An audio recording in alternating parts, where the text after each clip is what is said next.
Hey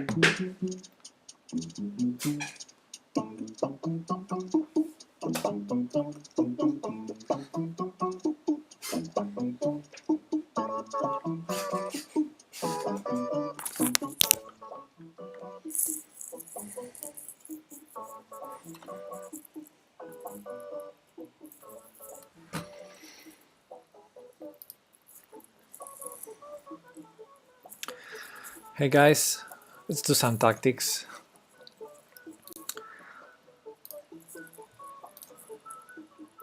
Learn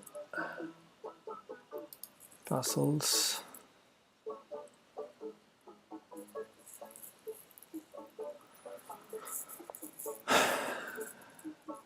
Okay, so we start with 2460. That's our current rating. I don't know, let's try to reach 2500.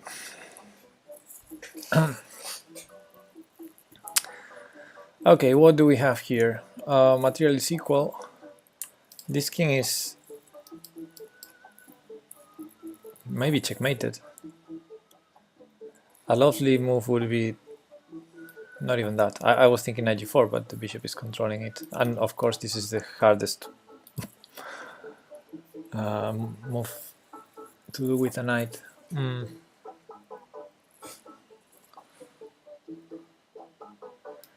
Maybe this is...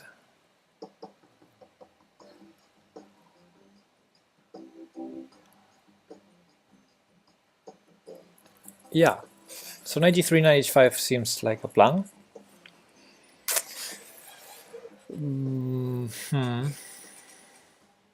So one good thing about knight g3 is it controls h1, so there's no rook h1 check followed by rook h8 controlling h5.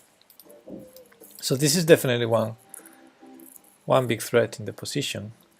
Also, I'm realizing we have some issues on the first rank, so yeah, knight g3 definitely seems like a good move. Okay, with the knight still on e2, there's no checkmate because we have knight c1. But okay, what's wrong with knight g3? Knight g3 threatens knight h5, basically winning an exchange. Yeah, I guess if black just moves the bishop, let's say, bishop d7, then knight h5 check, he has king e6,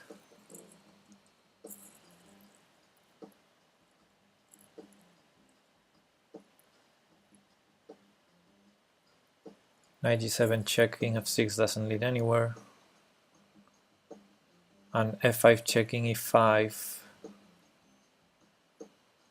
f6 checking takes e4. Everything seems very dangerous for black's king, but I don't quite see a mate there. Okay, let's go again. Knight g3, bishop d7. Not sure if bishop d7 is the best move.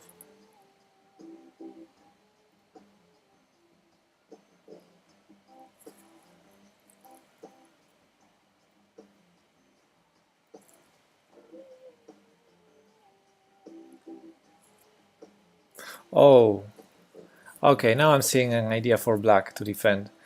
So knight g3, rook a g8, and if I go knight h5 check, he takes the exchange and then checkmates me. Okay, so that's a good defensive move. So knight g3, rook a g8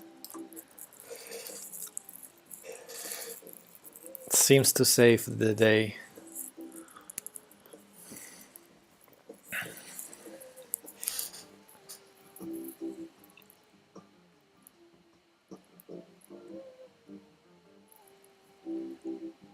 Yeah, because if I trade on g8, there's no more checkmate.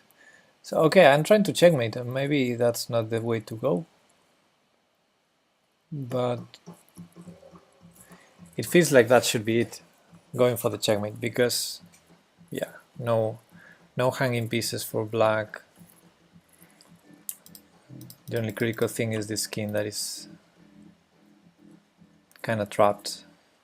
Okay, what about knight g3, rook a g8, e5 check? pawn takes e5,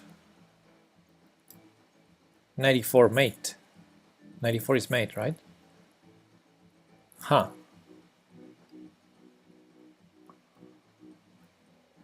Okay, let's do it again. Knight g3, rook ag8, e5 check, only legal move, takes, and then 94 is mate.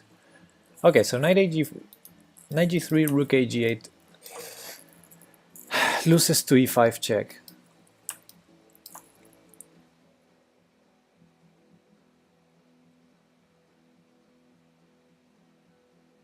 Okay, but the other alternative, just move the bishop, and then king can escape on e6, and d7.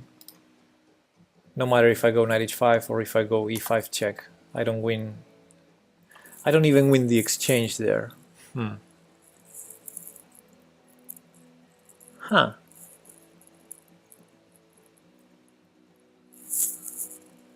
Can I start with the check? e5 check, pawn takes knight g3. Because if pawn takes pawn, knight e4 is still mate, because it also defends the rook. So maybe if I start with the check instead of starting with knight g3, black doesn't have time to move the bishop. So if I check, pawn takes, only legal move, right? Actually, this is the most forcing move. I should have started with this one. And then knight g3.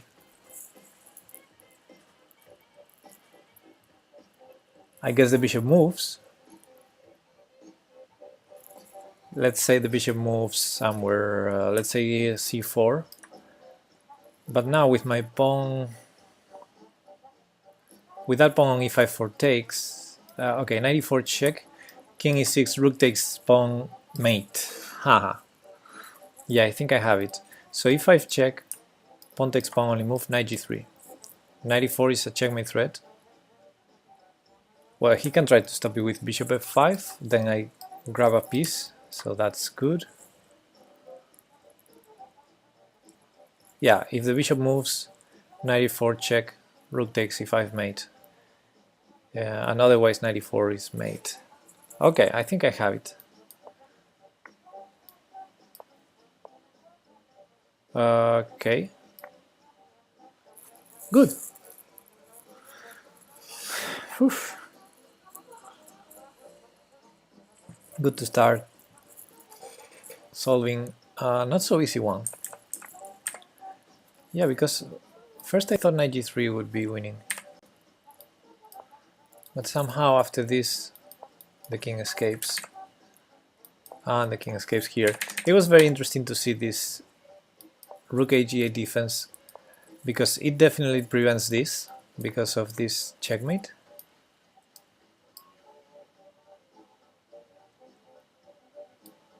If I can put it on the board, yeah. Check my next move. But it fails to this mate. That was funny. Okay, let's continue. Knight e4. Hey Shin Hikari, what's up? Okay, I guess black is trying to put some pressure here, but I have, well, first of all, I have enough defenders. And secondly, I'm also defending h2 just in case, so... Okay, obviously if I take it, I lose my queen. Or should I say, I sacrifice my queen.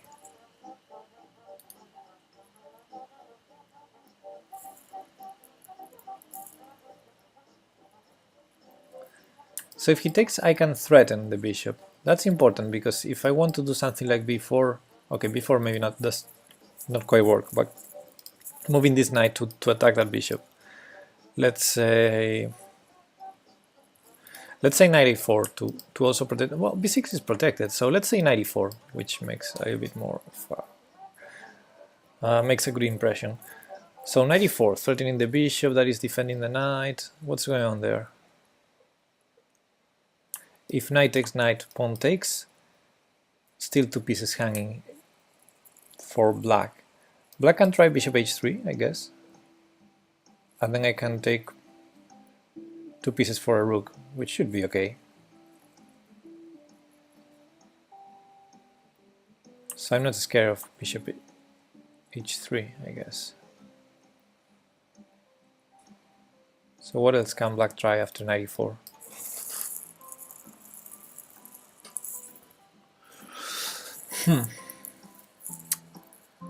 Yeah, a lot of loose pieces there, like the knight on e4, the bishop on c7.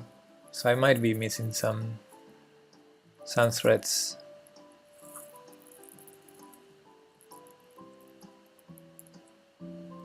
I don't know. Is queen takes d5 simply defending everything? I guess I will have c3 at some point, but for the moment the knight is hanging, so yeah.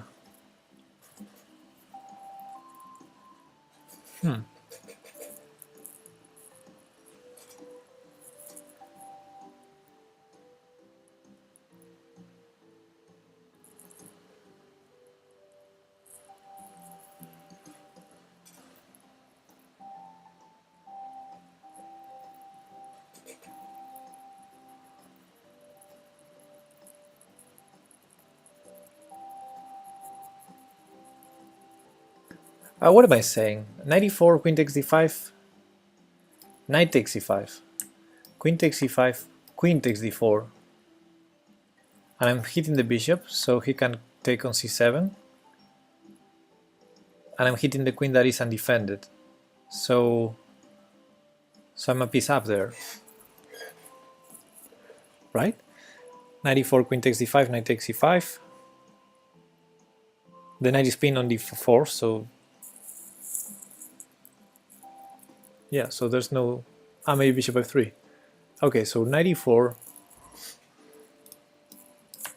queen takes d5, knight takes c5, bishop takes f3,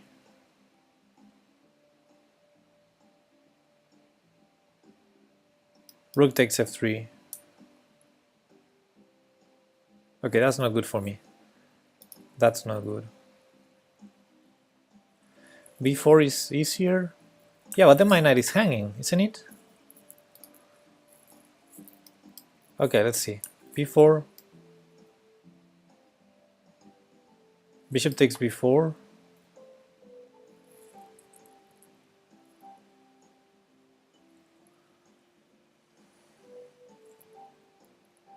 yeah, I defend the knight. With queen takes d4, I defend the knight. Yeah. Hey, what's up, Jackie? What happens?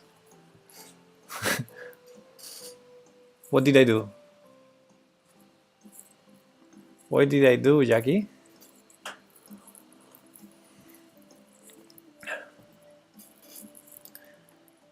Okay, b4. If he takes queen takes d4, defends the knight on c3.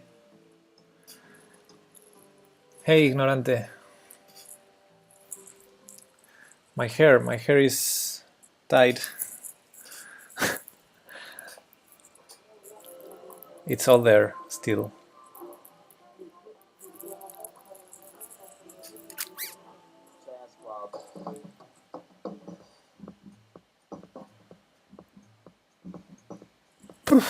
I don't know if I have the head to calculate. Okay, let's see. So b4.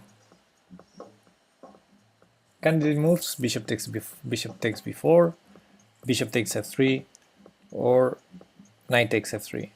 Well, knight takes f3, pawn takes f3, hitting two bishops. Seems good, I guess. After bishop takes b4, if I take on g4 with tempo,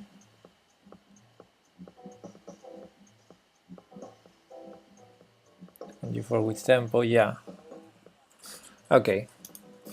So b4, knight f3, pawn takes, bishop b4, pawn takes g4, that's a tempo, so that's good. b4, bishop takes,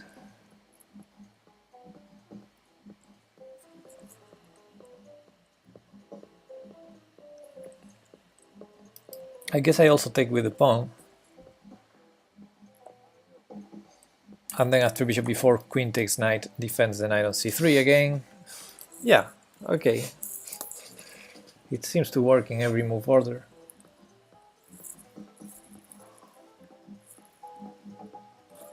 Yeah, I guess that's easier than the other line. Because allowing queen takes d5 seems to be not good. Okay, let's try before. And now let's take here, defending the knight. And now let's take... okay. Okay, the hardest was the first move, of course.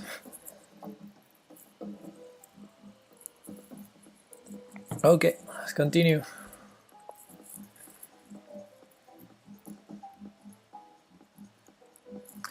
I can take...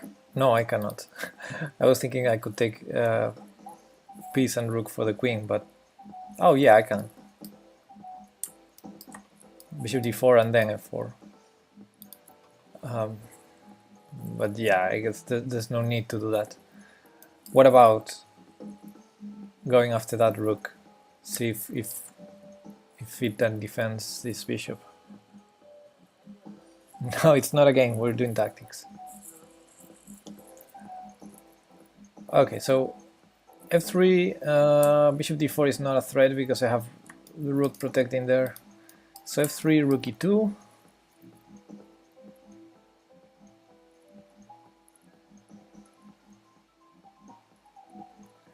And only then rook e1. Because if I start with rook e1, I guess there's bishop d4.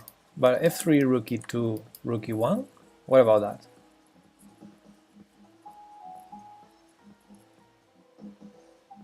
And my point is, if he takes and I take, I'm threatening rook e7, but I guess he still has this, huh? Yeah, I didn't see bishop f6. Yeah, okay, so maybe it's not that impressive. So f3, rook e2.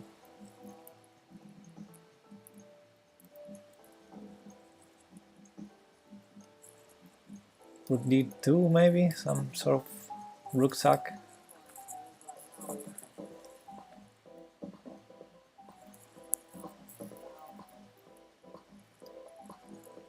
Oh, king of 1. Yeah, I didn't see king of 1. Good point. Buh. I'm blind, guys. Yeah, queen b5 is not possible.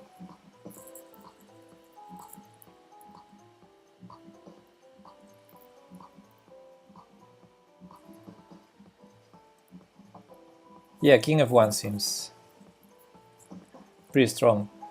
We have to say that we're piece down, so it's not just about taking the piece on e5. It's the resulting position that seems so overwhelming with that rook on a8. But yeah, I guess that's it. f3 and king of 1. Yeah, let's do it. No! No! I guess the thing might be to take the rook and not the bishop. Do we have a way to trap that rook? Like queen c4? Yeah. And now if... yeah, I can defend the queen. If bishop h2, king f1. Ah! Well, it was a tough one. Almost 2600.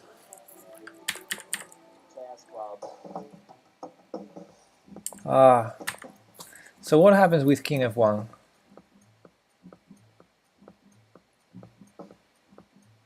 Ah, queen e8 or queen e6, yeah. With the queen here, it's a different story. Yeah.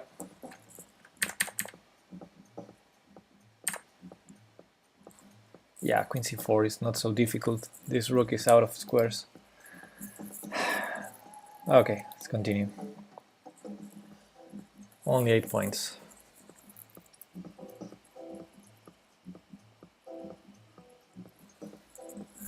Okay, in this position I either want to checkmate my opponent or trap this queen? Well, I can take 2 pieces for a rook with rook c1. The thing is, where is the queen going to go? I think only b4, b2 maybe. So rook c1, bishop takes, rook takes, queen b2, rook takes c7, queen takes a2. A little bit too much, because now this knight is, well, knight c5 still. Knight c5, interesting. So then knight e7. Okay, so rook c1 is definitely one idea. What else can we do? Maybe the queen is really trapped. Something like bishop e1.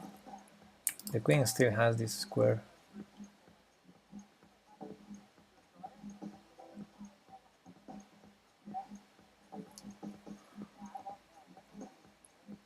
Yeah, it's not good, because if I go first with the other line, the queen from b4 can reach other squares, so I think I cannot get both moves, and I need both moves to trap the queen. Unless I block first to remove this square. Knight c5, bishop takes.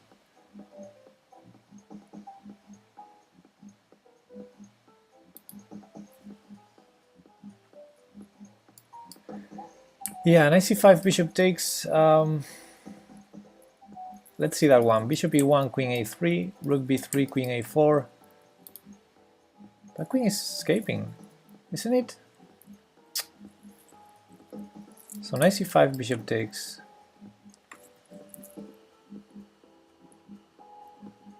Rook b3, queen a5, bishop e1, queen a4, and it's still escaping.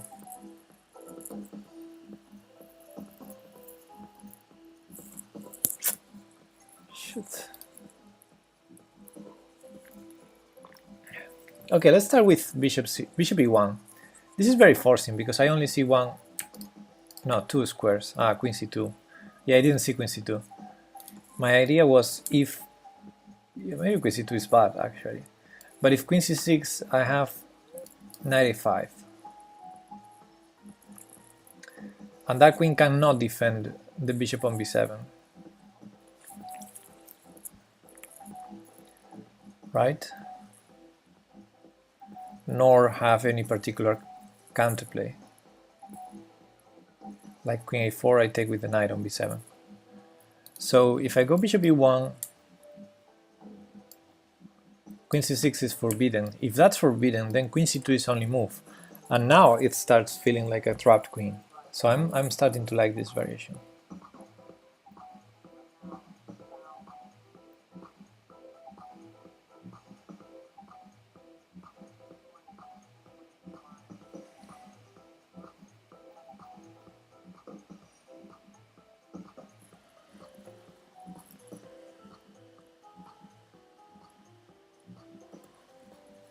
Yes, Larufa, yeah, that's the line I was saying. El Ignorante says knight c5 and then bishop e1. Now, the problem is if I start with knight c5 after bishop takes, the queen has a lot of squares. a3, a4. From a4, the queen will escape.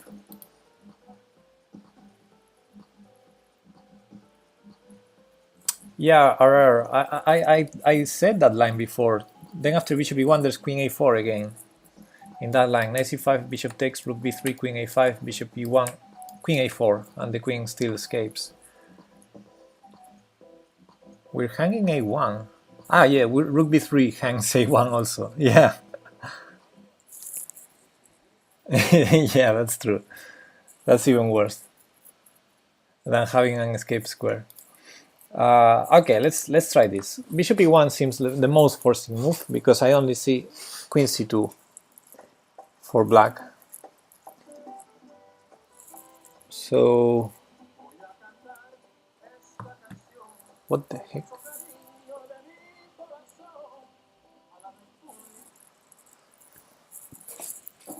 Okay, so let's see how to continue after queen c2.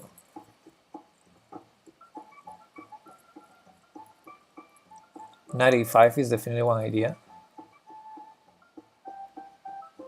Knight c5 can be another one. Knight a5. Bishop has to move because there's no way to defend it. Bishop a8 only move.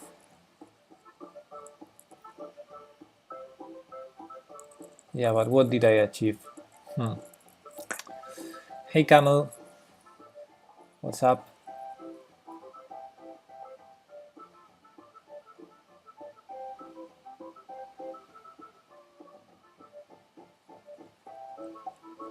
I also have bishop a5.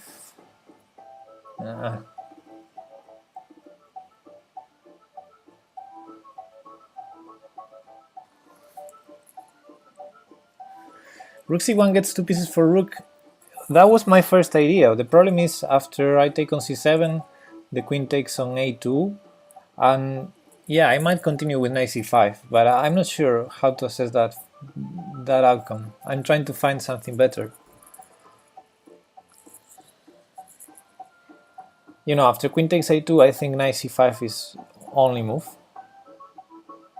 to save the knight, and then that pawn on a is on a6. I mean, it starts running, and that queen is active on a2. So I'm not sure. I'm not sure. It seems playable, but I don't think it should be winning.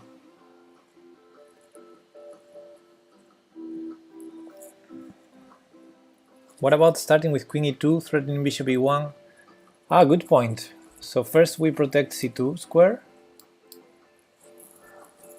Interesting approach, but it's a free tempo for black, so I guess if we're gonna trap the queen, black could start with queen c6, let's say, something safe. Yeah, I don't know, queen e2 seems very slow, because we have the threat of bishop e1, but it's not like we are threatening something something new in the position. Queen c6, knight a5. Oh yeah, that's true. That's true.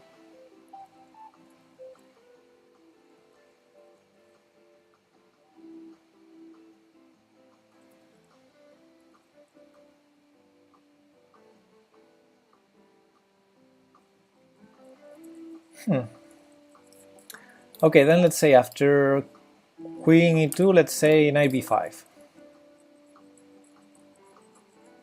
Then the queen has c7, c8, and the bishop is no longer hanging on b7. Additionally, we solve the problem of having the knight on c7. So queen e2, knight b5. And if bishop e1, queen c8 or queen c7. And if rook c1, there's no longer a knight on c7, so I guess that's bad for white. Hey Lanchi, thanks for the follow.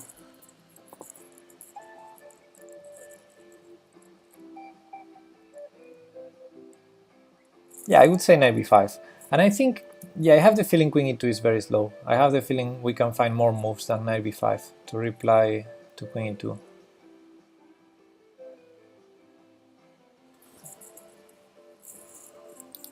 I want something more crushing, more immediate. We need to take advantage of this knight here. So last black's move was this one, so yeah, that knight cannot be good there. We need to take advantage now of that.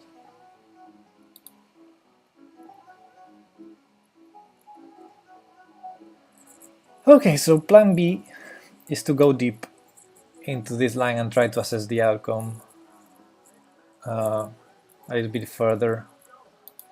And plan A would be something related with this bishop e1, knight c5 ideas, or knight a5. Trying to collect either this bishop or trap the queen. The ideas are there. Yeah. Queen d1, another way to prepare, another way to control c2. Okay, and the idea is knight b5, knight c5, knight b5, knight c5.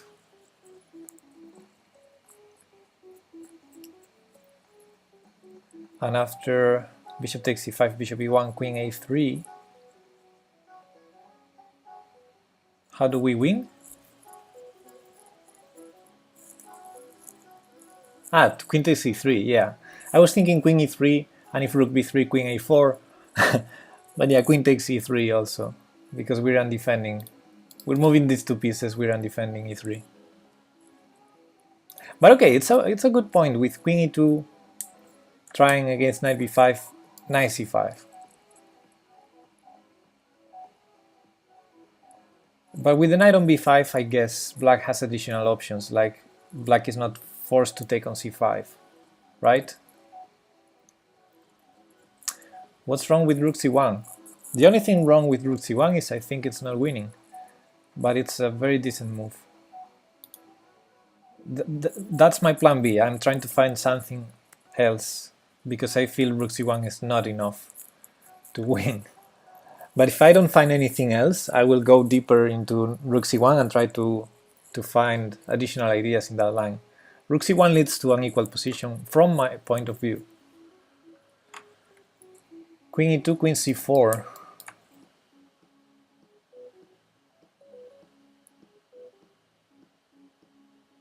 Queen e2, queen c4?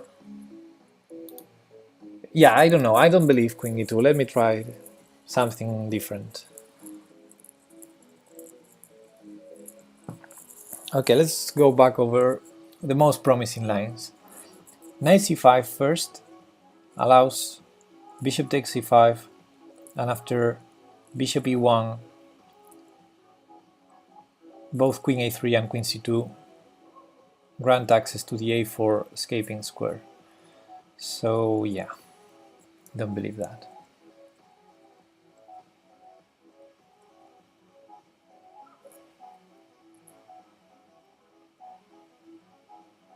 And we're not saying anything about bishop d3 ideas and queen h5, g6, etc.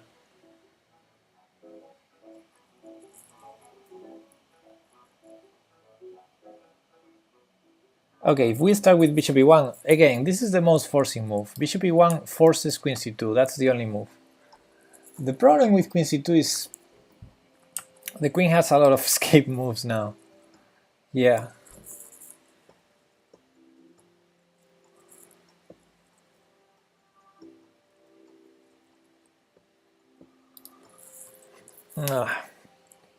Must be something.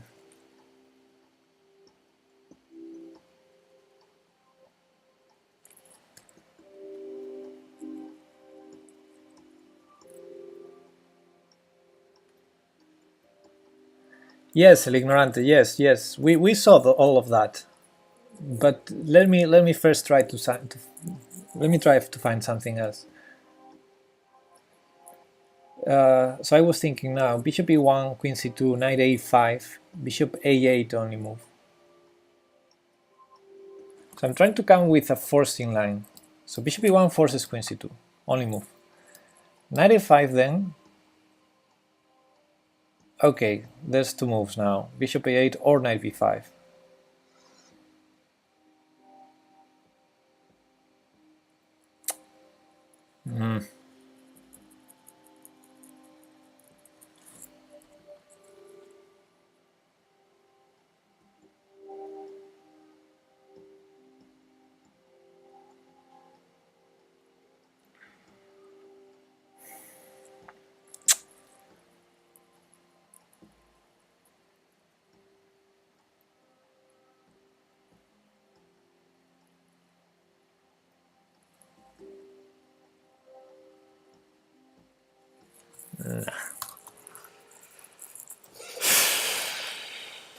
Okay, knight c5, bishop takes c5, rook b3.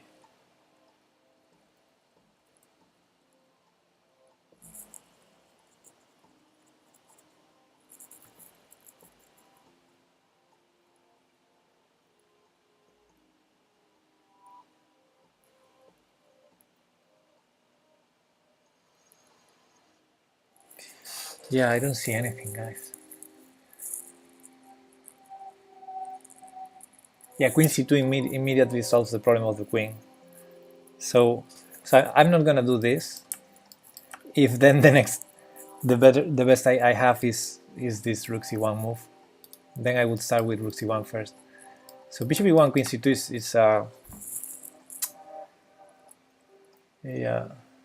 is a problem, but preventing queen c2 seems very slow. Actually, okay, one thing we didn't see after knight c5 bishop takes is the possibility to go rook c1. Does that make any sense? I don't think so. Queen has plenty of squares to go to. Nah, that's just plain stupid. Okay, I guess I should... yeah, I guess I should just go deeper into this rook c1 line. Okay, let's follow the line. It's pretty straightforward. Rook c1, bishop takes. Otherwise, we just win a free knight. Rook takes. Queen has to move. I think queen b2 is the move. Queen b4 doesn't make a lot of sense. So let's say queen b2, rook takes c7, queen takes a2, knight c5. Bishop d7, I guess, only move.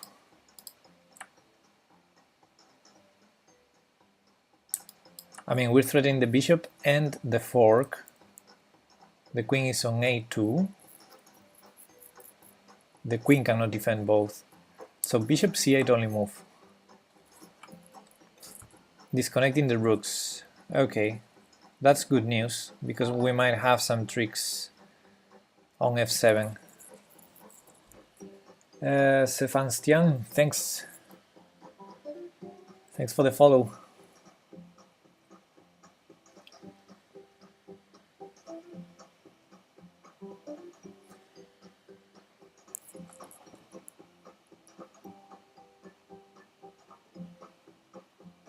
Okay, the position seems nice.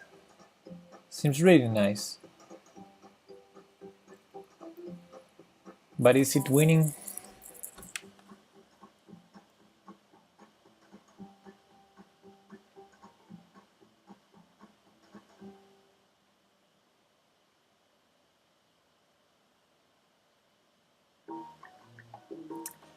Well, I guess by taking his dark square bishop, we have a pretty nice plan of going h5, h6. We have the two bishops. It's hard for me to assess that position. It seems nice for white, but I don't know if that's enough to win.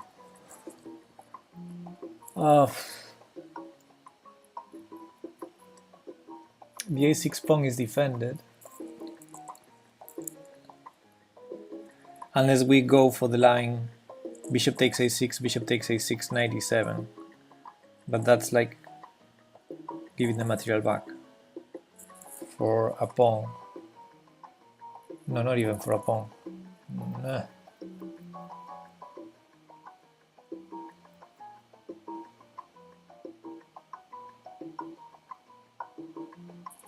And there's rook c7 saving his exchange, so that doesn't work.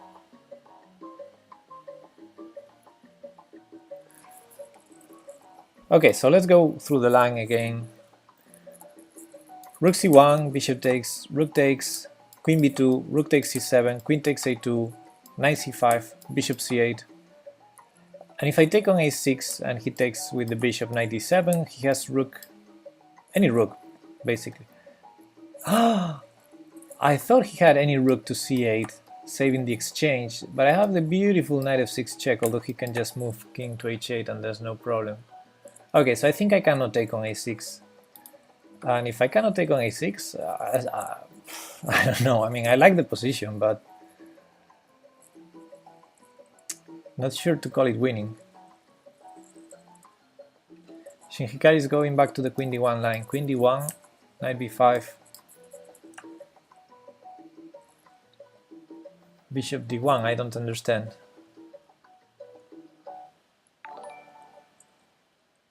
The problem will stop after rook takes c7. Of course, if that's the solution. What now, Max TV? Thanks for the follow. Yeah, of course, if that's the solution, it will stop there. I'm trying to understand if that's the solution. Ah, bishop e1, you mean? So queen d1, knight b5, bishop e1, but after queen takes c3 check. What's your idea, Shin Hikari? We're going back to this line.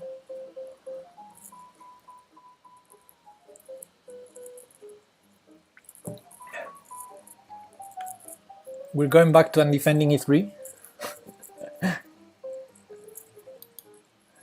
Now, I think if you want to do that, it has to be with queen e2 to keep e3 defended. But even then, I don't believe it. Let's say knight b5, bishop e1, and you said queen c6, but I guess queen c8 or queen c7 are better to not allow the fork. And even on c6, knight f5 will not threaten this bishop for real with a knight blocking on b5. So yeah. Yeah, I don't know, guys. Since I don't see it and we spent a lot of time here, let's go for the rook c1 line, which seems like a very pleasant position for white. I just don't know if it's winning or not. It seems it is. Yeah. Well, it ends after knight c5, not after rook c7.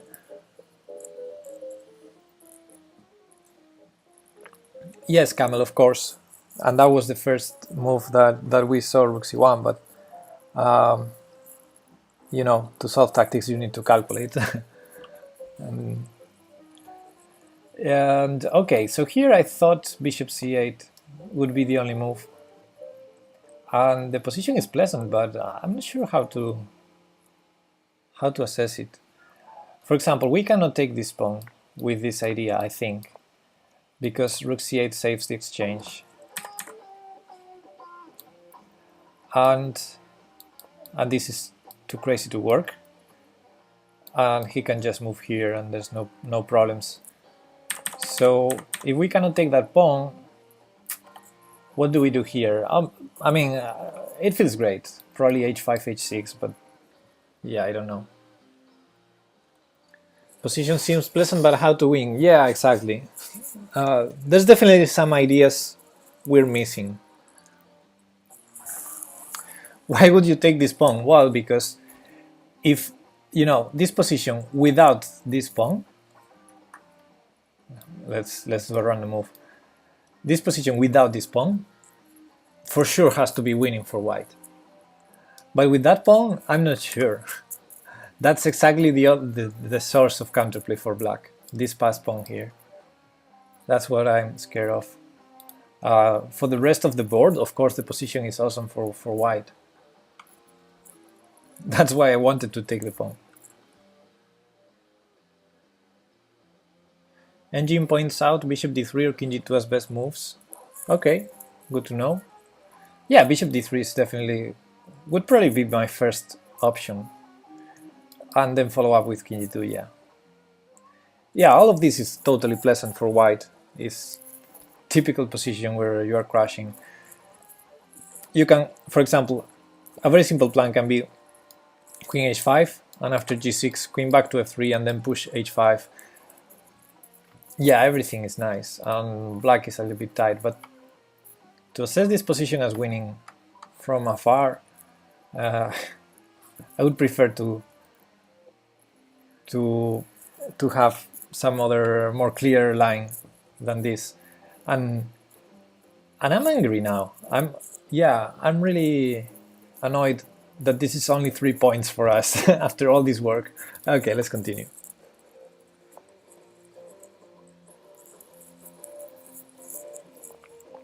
Yeah, h5 is also a nice plan. h5, h6 I thought, because black would be very, very weak on the dark squares. Anyway, next puzzle. What do we have here? We have a pawn very close to promoting. Also does our opponent.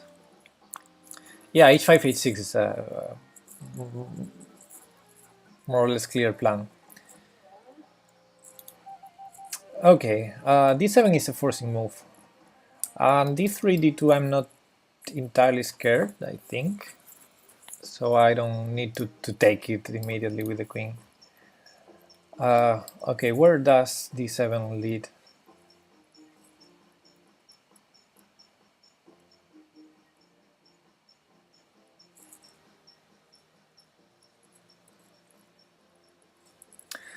Bye, Camel.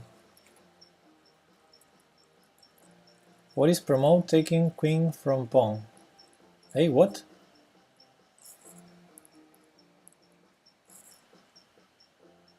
I don't understand your question.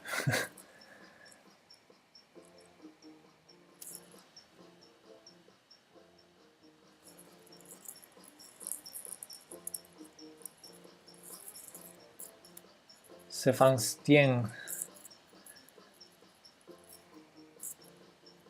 Ah, what is promotion? Yeah, exactly. When you reach the last row with the pawn and you put a queen or any other piece, that's promotion. Yeah, that's promoting. Where are you from, Sebastian? Okay, so let's say d7. If let's say rook d8, first move that comes to mind, I can already take this pawn, I think. Ah, no, I thought I had a trick on the knight, but no, I don't have it. Turkish. Okay, I don't have any idea of Turkish, so.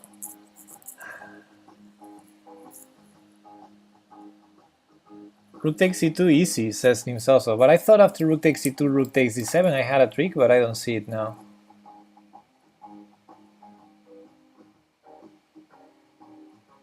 So why is that winning, Nimsoso?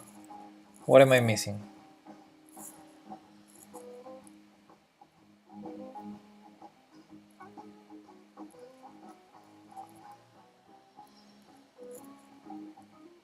Queen c6? No, that doesn't work either.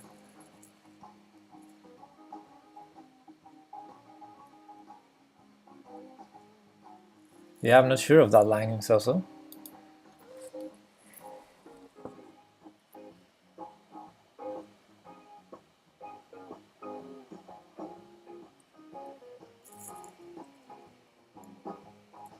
And the other way around, it doesn't work. Queen c7, interesting.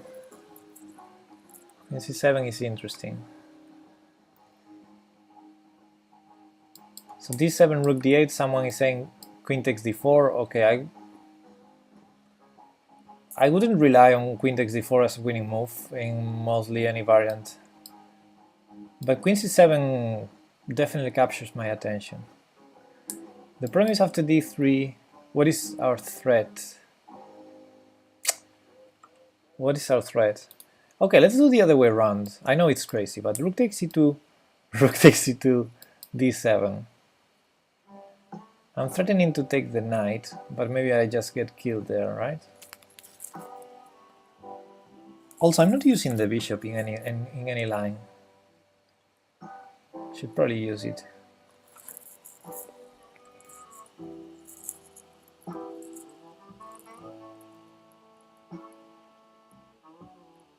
Nah, queen d8, sacrificing the knight, or knight d8, saving everything. So okay, this is too crazy.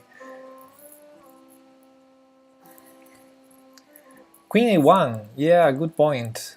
It's not mate. I still have bishop c1, but yeah.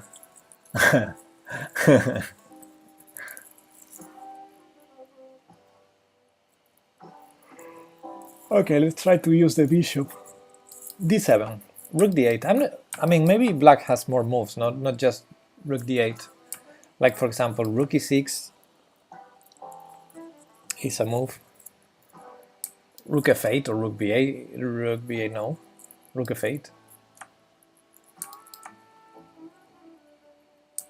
Rook e4, although it seems stupid.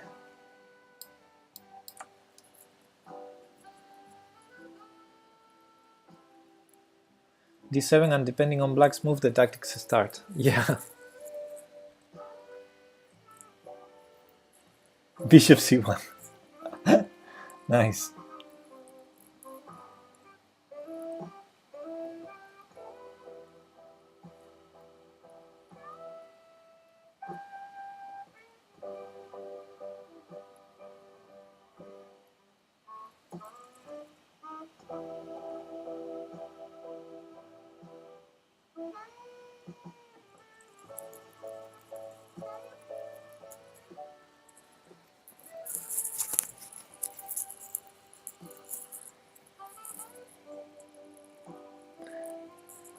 Good point, Salah. Rook e6 allows queen takes b7 trick. So the rook has to stay in the back rank. Hikari is saying after d7 rook d8 bishop c7, but I'm not sure what happens after rook takes pawn.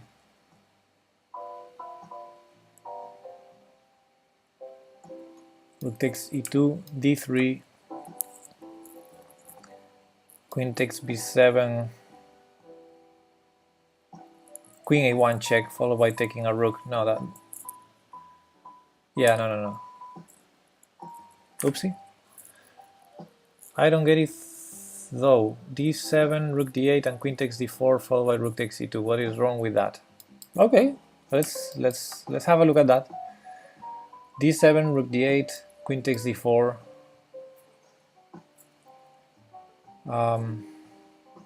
Let's say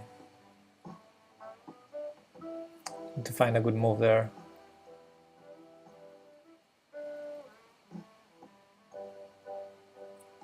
I wanted to sacrifice the knight with knight c5, but I am trying to calculate.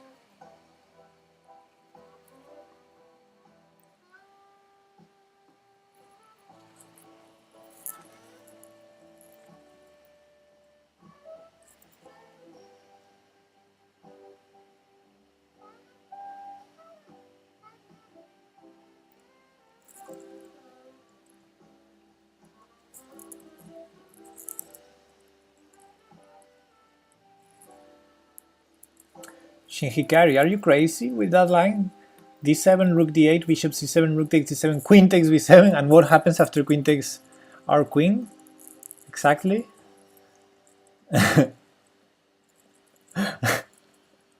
Why do you sacrifice that queen? Because, I mean, after rook takes e2, I guess there's enough defense.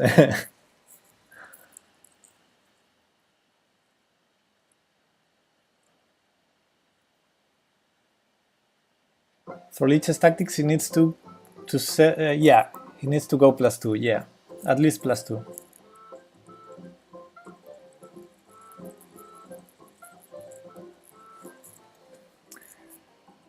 Okay, let's say d7, rook d8, queen takes d4.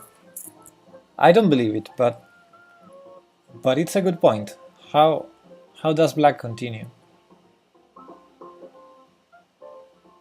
Well, first of all, I don't think rook e8 is going to be a strong threat as long as the rook and the queen are on the back rank.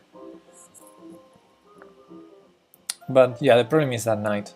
So let's say knight a5, rook takes e2, knight c6 or knight b3. Let's say knight b3, attacking our queen and threatening some queen a1 check. I don't know, our king is way too exposed. And it's a position where we're a pawn up.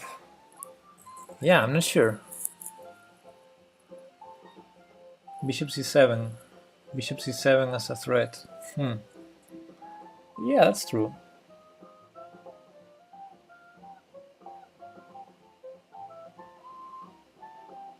But black will also threaten our pawn, no? For example, okay, let's do a specific line. d7, rook d8, queen takes d4, knight a5. We take on e2. Queen... okay, queen b7 is not possible.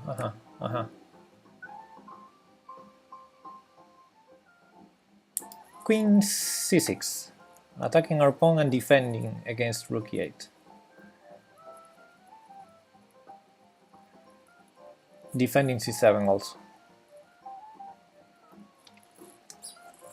How do we continue? There's no rook e8, there's no bishop c7, our pawn is hanging on d7. I guess we need to defend it, something like... But rook d2 is not possible because of the fork on b3. So, rook e7?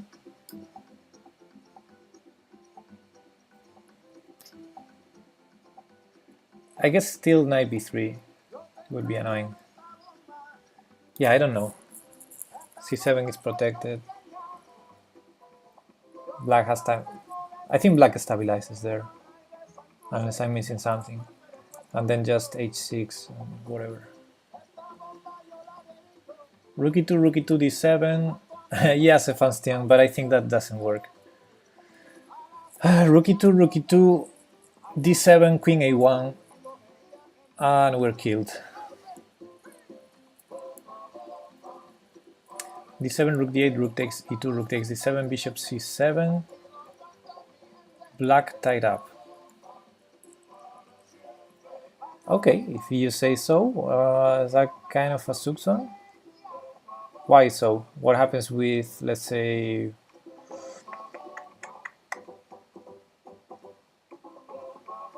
queen c8, for example, attacking our bishop?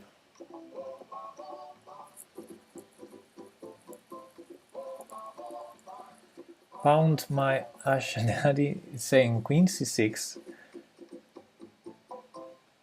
I don't understand. Queen c6, rook e8 check. Oh, I'm missing some moves there because I don't understand that line. I don't know how to evaluate this as white king is exposed. Yeah, white king is very exposed. So I'm not really confident with just going d7 and then munch these pawns here. I would be more comfortable if we take a piece. Something like that. Master J saying d7, rook d8, queen takes d4, I guess. Knight a5. Yeah, that's the line I said. Rook takes e2, queen c6. And he says bishop c7 still works.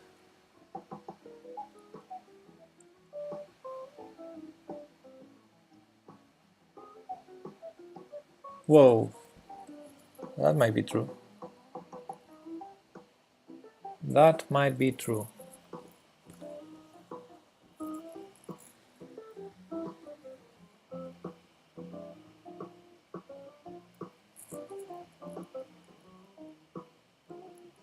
So definitely queen c6 wasn't a good move. Yeah, bishop c7 still works in that line.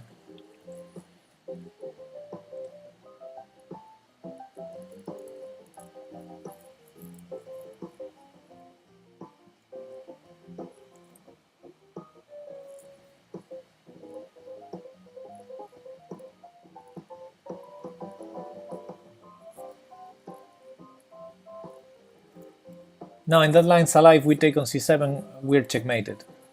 That's the point. Yeah, in that line, bishop c7 wins, I think. I don't see a good reply. Maybe there's queen c1 check, but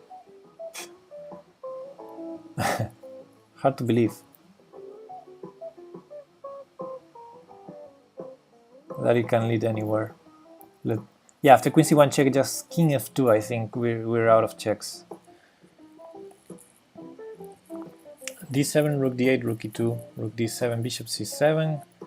In so things is winning. Well, I think we all agree that d7 is the first move. In all the lines we think are winning, d7 is the first move. And now, someone is saying bishop c7 is winning. I don't believe it.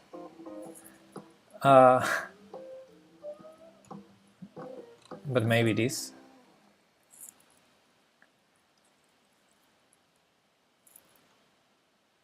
And others say... What did others say? I'm already lost in variations. Queen takes d4, yeah. Okay, so queen takes d4 or bishop c7. Okay, bishop c7 is very forcing, so let's consider that first. So after rook takes d7, rook takes c2, someone is saying we're winning. Okay, now without even considering... Okay, I understand queen c8 allows queen takes b7, but let's suppose we're losing. Okay, if I'm losing, then I will take I will sacrifice the exchange on c7. Queen takes, and I cannot throw a check.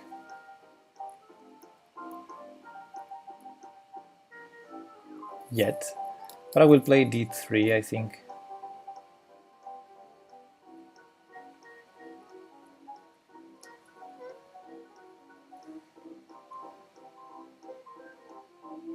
Yeah, this knight is terrible on b7. Yeah, maybe I'm losing there by sacking the exchange. Okay, bishop c7, rook d7, rook e2. What can black do? Let's say...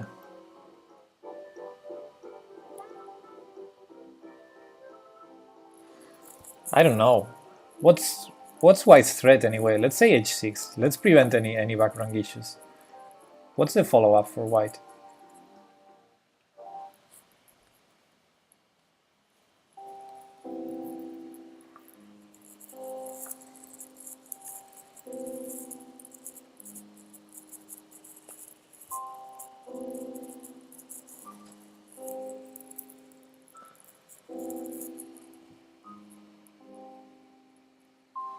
Yeah, another good point is d3.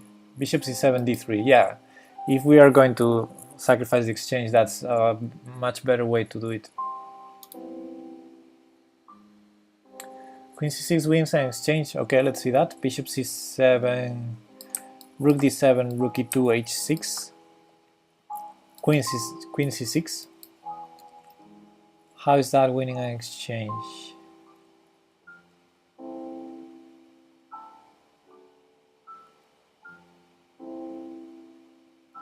Yeah, the knight is pinned. But we have queen a1 check, right?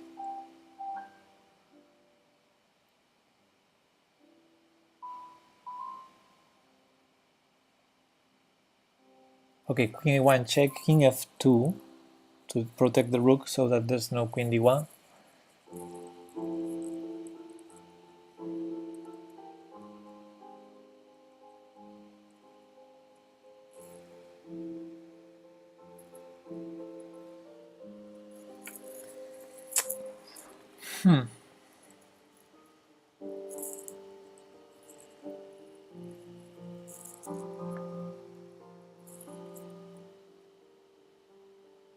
Yeah, maybe h6 is not the best move, but I don't want to play f6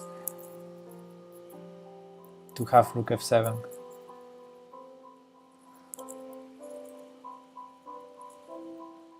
f2.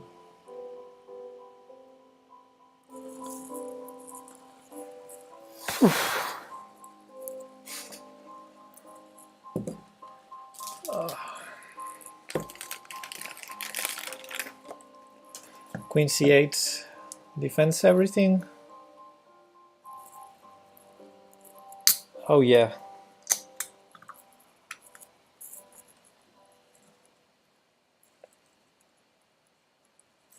Yes, queen c8 defends everything. Exactly. Exactly, Master. Yeah, so bishop c7 immediately, I don't believe it. Rook e2 first is an option, and queen d4 is the other line. Queen d4 keeps the pawn on d7, which is a good thing.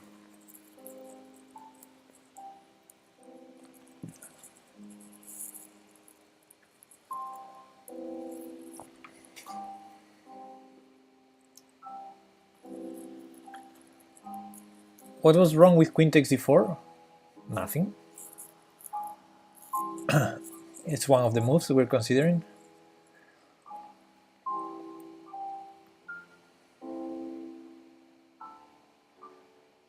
Okay, I think we don't have a good threat after rook e2, rook d7. We already saw that, right? There's no queen c6, Bishop c7, I don't believe it. So queen takes d4 makes more sense, although it's a bit counterintuitive. Is good free pawn is free pawn? Well, it's us regaining the pawn. Let's put it that way. Yeah, it threatens bishop c7, of course. Yeah, I think that's the point, Master. We defend the pawn, that's the big difference. And that makes bishop c7 a strong threat.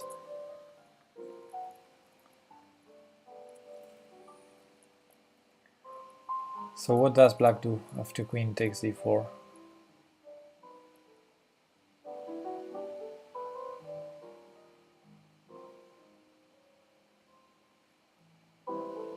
Okay, let's say queen a5, defending c7 and attacking the rook. And after rook takes e2, maybe, yeah, black doesn't have time for things like queen c5 because there's always back rank issues. Yeah. Queen a6, what do you mean with queen a6?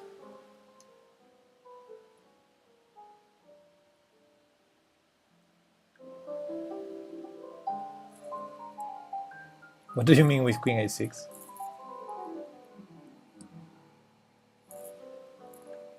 Yeah, okay, let's take on d4.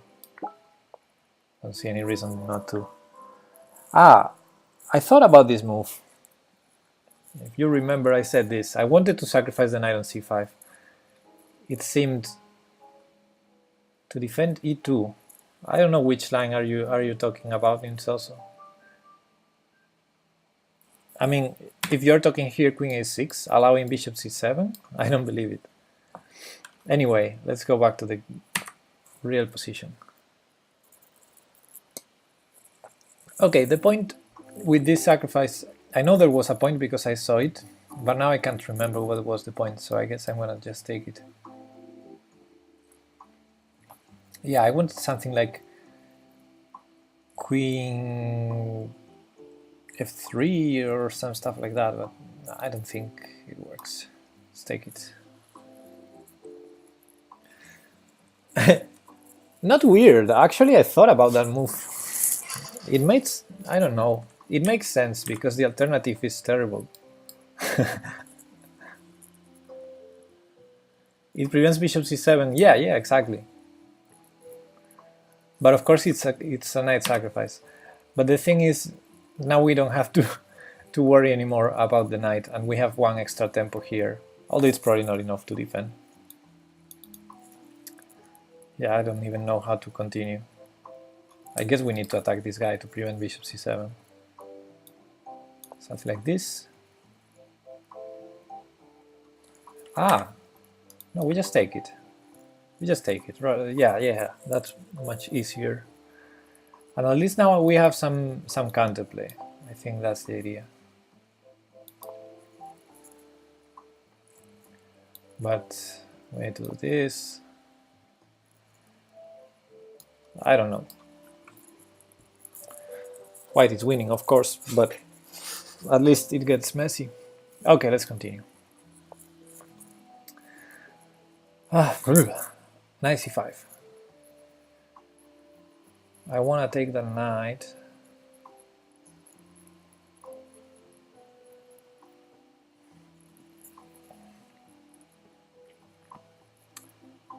So it's a free pawn here, but we're a pawn down.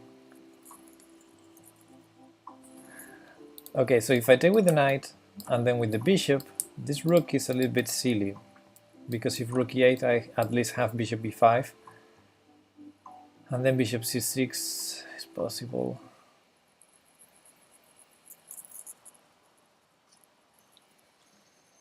Okay, it's at least one idea.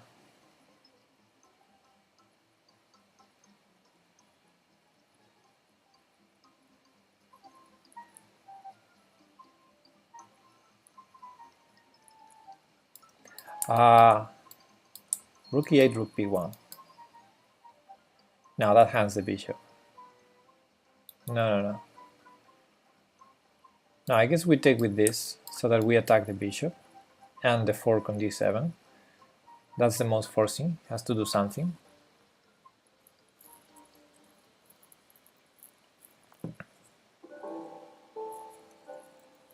So Atushark is saying knight c5, bishop 5, rook b1.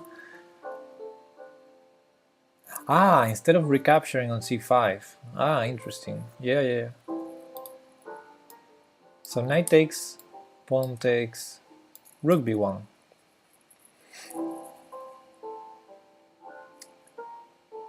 Good point.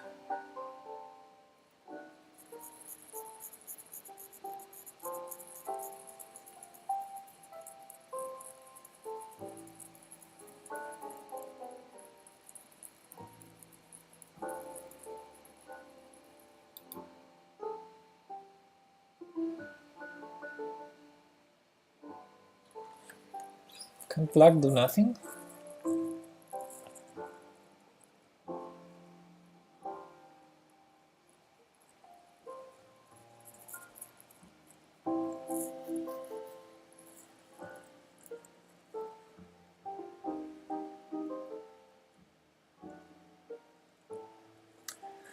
So he says bishop c5, bc5, knight c5, rook c7, knight a6.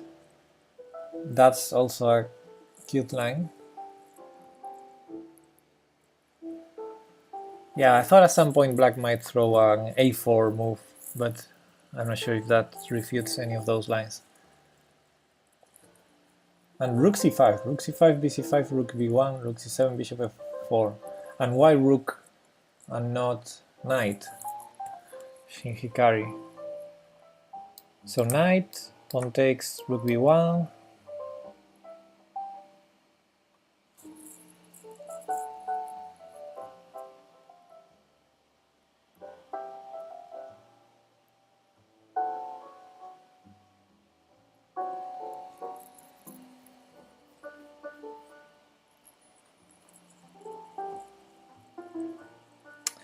It must be something for black in some of these lines.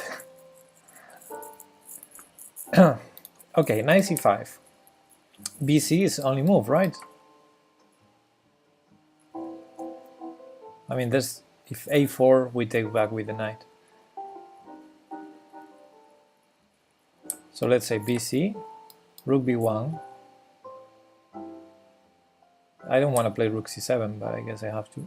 Rook c7, bishop f4.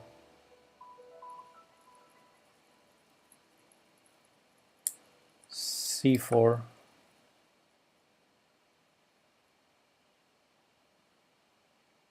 Yeah, bishop c7 is already winning material. Yeah.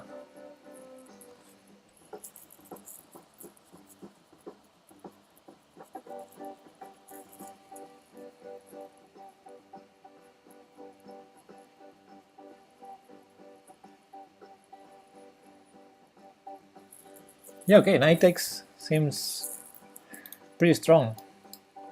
I don't understand, Shin Hikari, why do you say rook takes? Because that's like the same but giving up an exchange. And probably we win the exchange back, but yeah, knight takes seems to win material. b4 doesn't work. b4 when, where?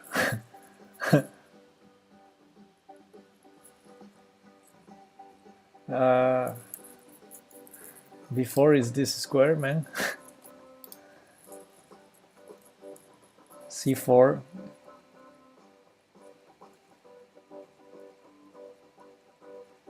Yeah, but black can try a4 and c4 at some point to discoordinate our pieces, especially a4.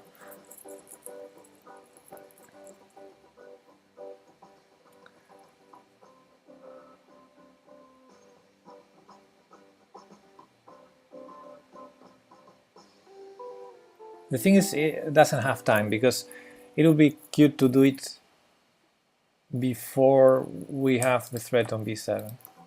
But yeah, black doesn't have time. If knight takes, pawn takes, Rook b1, a4, we just take on b7. That's the problem. Otherwise it would be nice for black to maybe hit something with this bishop to defend the queen on b8. Yeah, I don't know. Okay, I think I'm gonna do it. And okay, yeah, finally decided to hit that. Good. Wasn't that hard. Okay, knight check, king g8. So is this just very simple? Knight check, king g8, bishop d5? Because after rook f2 we have king h3. So this is very simple, right?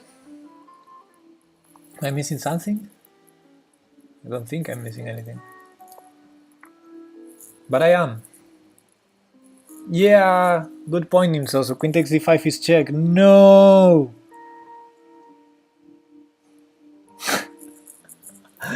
No! It reminds me... Yeah, I saw very recently that happens to a super GM in a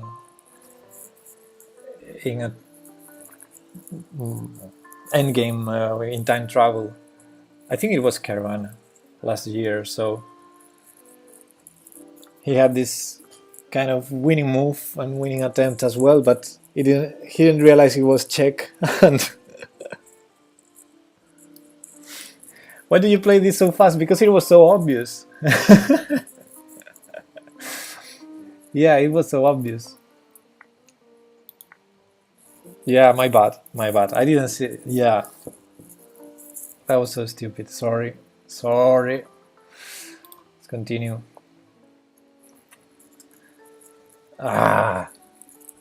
Why? Okay. Not obvious to me. Yeah. Yeah, of course I should have seen it was a check, but if you don't see it's check, it was totally forcing. Knight g6, king h7 didn't work, so king g8, bishop d5, pinning the queen, so there's no queen f2. I mean, it was so obvious he had to take on d5. The problem is it was check and I didn't see it. If it wasn't check, I was already winning.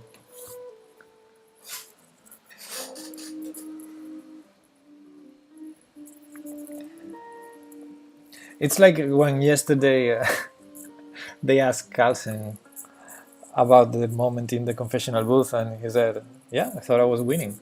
Well, I thought I was winning. Okay, so let's see this one. We're in check. So let's take it calmly. Legal options: king f8, king here, rook here, rook here. Those are all the legal moves. I think the rook moves we can discard them, because this is mating 1.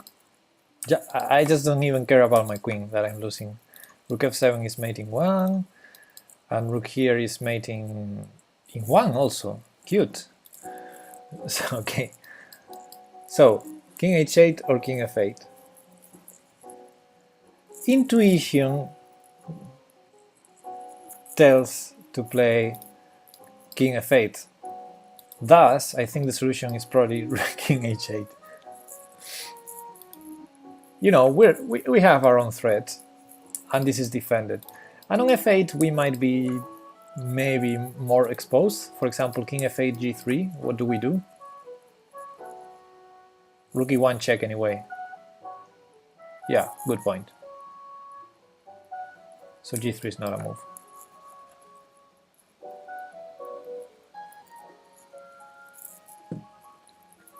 King h8, bishop f7. Whoa! Didn't see that one. Okay, then king f8. Yeah, king f8 defends bishop f7, against bishop f7. King f8 is obvious. It's not obvious to me. Now, if we see king h8, bishop f7, then king f8 starts to be obvious. But it's not obvious in the first place. Isn't king h8 just safer? I don't know. It seems like we're gonna be checkmated there. It's very far from the pieces. Oh, by the way, what's the problem with bishop f7? Bishop f7, rook e1. What are we saying? Yeah. You're tricking me, guys. Okay, I'm going to stop watching on the chat. Too distracting for me.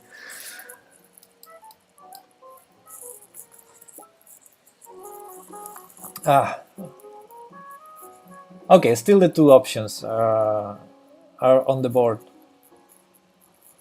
So what is white going to do against the rook e1 threat?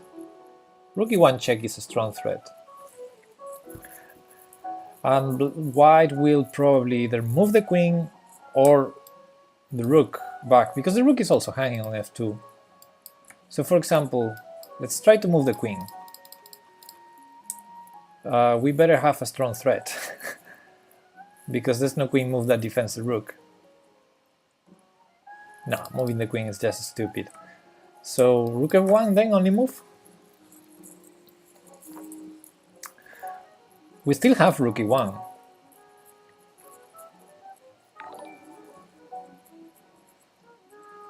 Silence Lord has followed. Thank you, buddy. Rook d7 is threat if we go rook f1. Huh? I would go rook e1 against rook f1. Am I missing something? Ah, queen d6 check I'm missing. Yeah. That would not happen on h8. But we can go queen e1 instead of rook e1. Okay, let's see. King f8, rook f1, queen e1, king g1,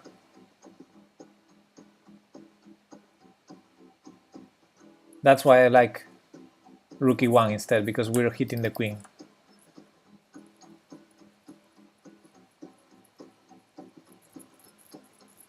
So now I have this idea. King h8. Rook f1 still, because I don't see any other alternative for white. And now rook e1. That's my winning attempt. King h8, rook f1, rook e1. I'm hitting the queen, I'm threatening mate. He can take my rook with check. He can't threaten anything strong. He can take my queen. Yeah. This is my winning attempt. King h8, rook f1, rook e1. Refute it. Because Shin Hikari, in your line with king f8, rook f1, rook e1, there's queen d6 check. But in this one with the king on h8, there's no queen d6 check.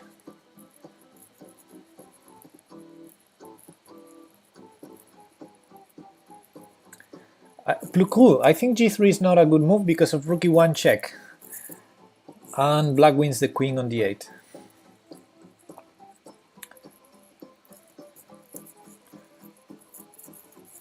I think the only valid move for white is rook f1.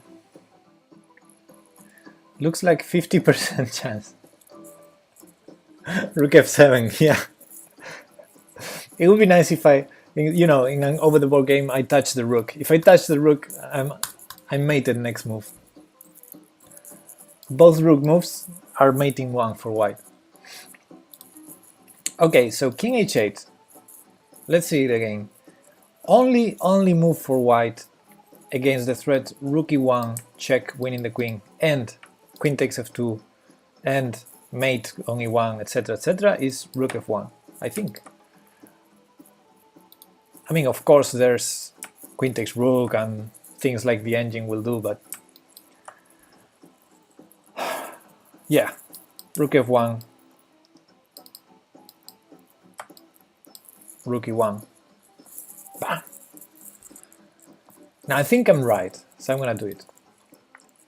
Yay!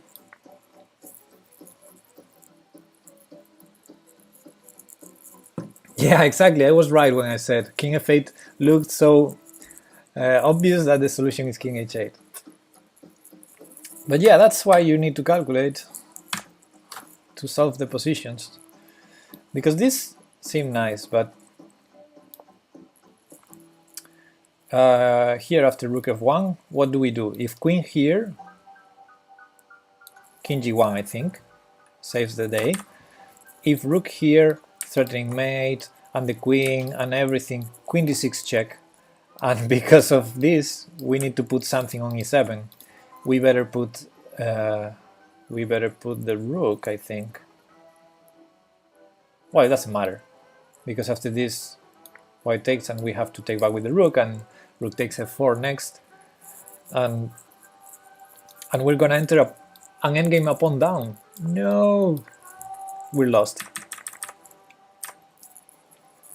We're not even drawing in that line. Okay. Yeah, that's why king h8 and this.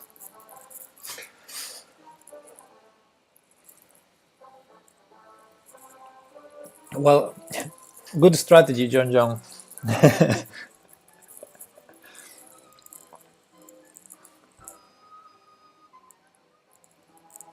Yeah, now rook takes checkmate, queen takes queen. So I guess probably the best move for white here is to take the bishop here. But of course that's equal to resigning.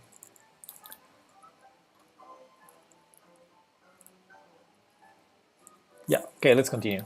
2 points, only 2 points for this. Oh, is this king is gonna be checkmated soon, come on. Okay, let's follow the forcing line. Check, king here.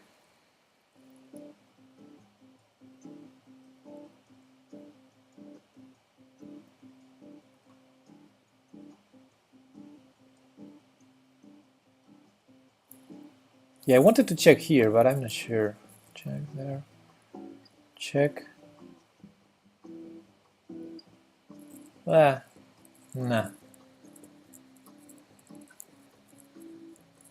A4 then. We can start with A4. Oh, that's cute. That's cute, yeah. Have you heard of Guess the Move on Chess Tempo? Of course. No, not on Chess Tempo. I did Guess the Move on Chess Games, sorry, chessgames.com. But I did this on the stream a couple of times. I guess you didn't see. Yeah, Guess the Move is really helpful. I love to do it.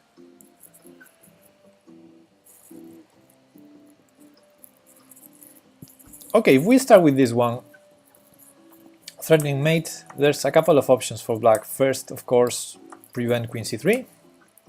In several ways to do that, I guess. Although there's queen c2 also, and then king has to go here. But also king here might be an option. It feels risky.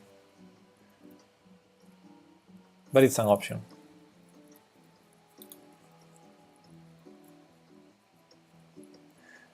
Yeah, a lot of good options for black, so let's discard a4. So check, king d4, check, rook c4, king check, king c5, and rook c8 check. Well, maybe. Because the problem is I don't have this check. The thing is I do have it. No, because there's bishop b4. Oh, okay.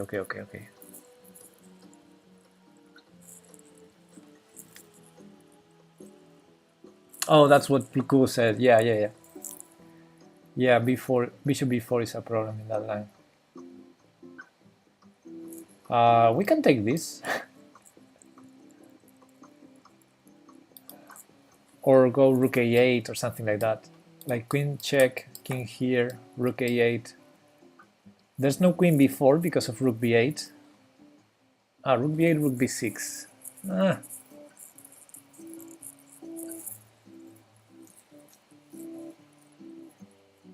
We could start with rook a8.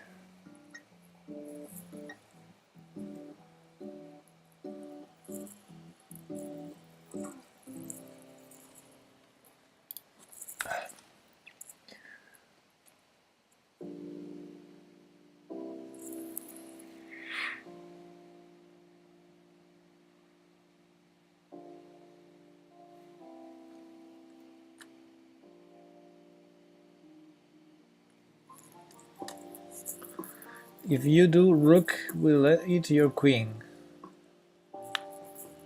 What?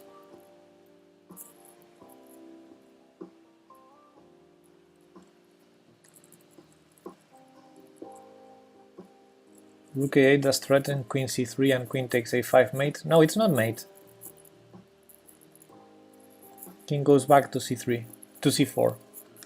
But yeah, rook takes a5 is a strong threat, because then everything is made, like queen c3 is made, b3 is made. We could start with b3 also. b3 forces king b5, then rook a8. But I guess with the king already on b5, he might have some rook a6 move. Well, although queen d3 anyway, yeah, not sure. Yeah, rook a8 is a nice move. But it's quiet move, so not easy to do, especially when we are behind in material. And our king is not the safest.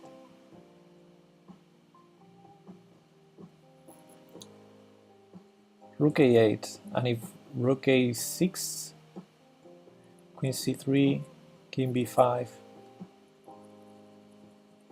and we can keep our queen there because the rook is no longer on c6. So yeah, but I don't know. There's a lot of options for black. I need to calculate a lot. Shoot. I need to calculate a lot. I don't like to calculate a lot. There's rook a6, there's bishop d8, there's queen c7, there's king b5. No, king b5 is not an option. And queen c7 maybe not so good, yeah. Okay, so maybe I only have to consider for real bishop d8 and rook a6.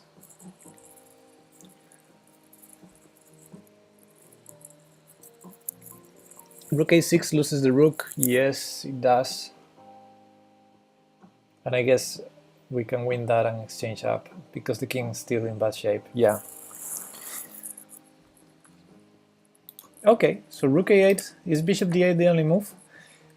If bishop d8 is the only move, then it's not so slow, so quiet move. Then it's a forcing move. Yeah, queen c3 must be calculated. That's why I started calculating it.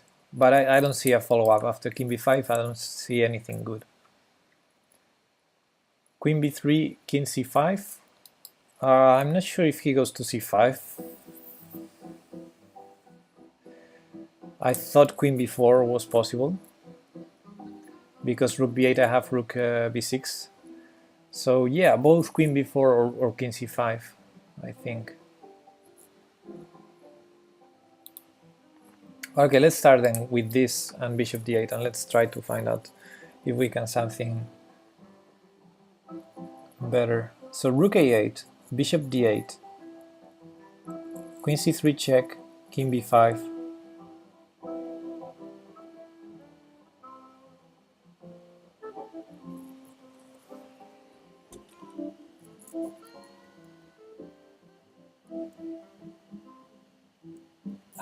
b3 a4.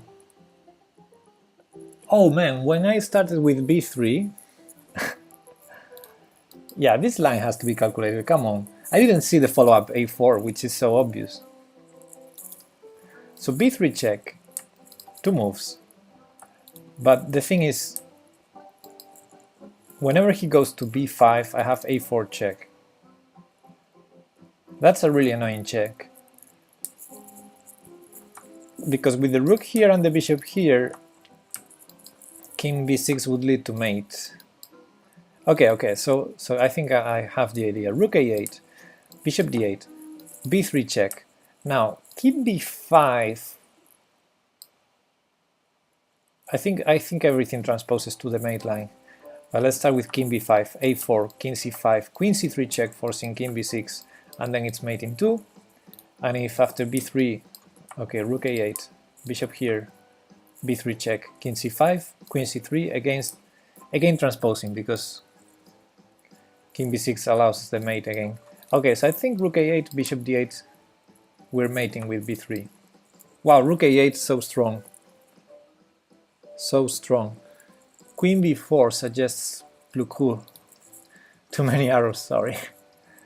So rook a8, queen b4. That king has to be checkmated. How do we do it? Yeah, I'm thinking queen e2 might be a move, but b3 also, queen c2.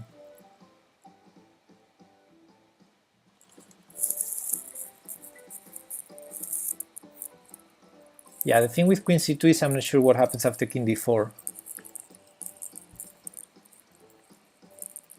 Queen c2, king d4, I guess queen f2. But I need the rook. With only the queen, I will not checkmate. So yeah, queen b4, good try. Good try. b3, I guess, pushing the king back. Yeah, with our queen still on... Ah, take the rook on c6.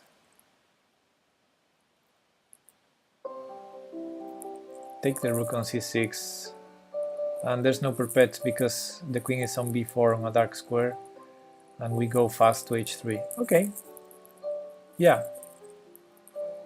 I just wanted to push the king back.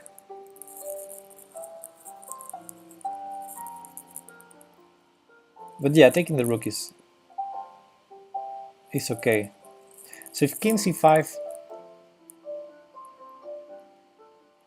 rook takes a5, check, king b6.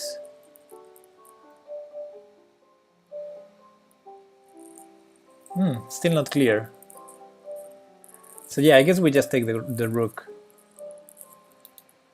So rook a8, queen b4, queen c2 check, and then the king goes to defend the rook. How do we proceed? a4, maybe?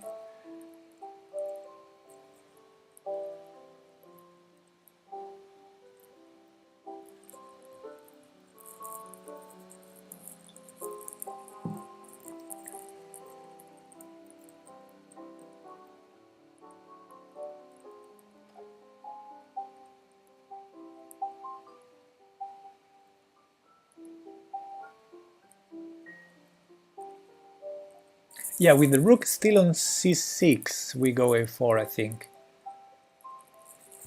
Yeah, because I'm thinking we could do a4 after rook b8, rook b6, or before that, and I think before. I think rook a8, queen b4, queen c2 check, king b5, a4 check at that moment. Because if queen takes a4, rook b8 check, we're taking the queen, no matter what. So if the queen cannot take, the king has to go to b6, and then rook b8. But our queen is hanging on c2 with check. So it's not like we're winning the queen yet. So I guess... no, that line doesn't work, guys.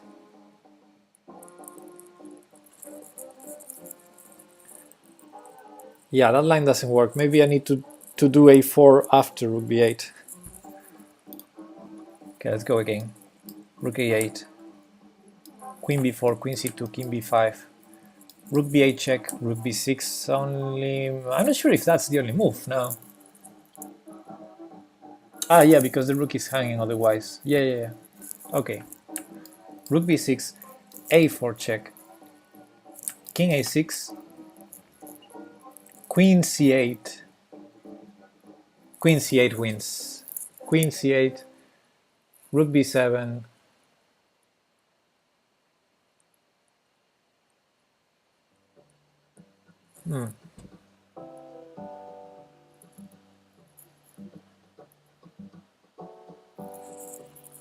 Queen c8, rook b7.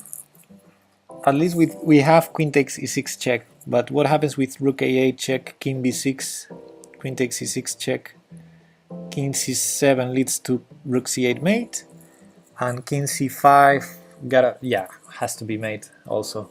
Yeah, I believe this line. Maybe queen c8 is not the most accurate. Rook a8? Who master? I didn't believe that.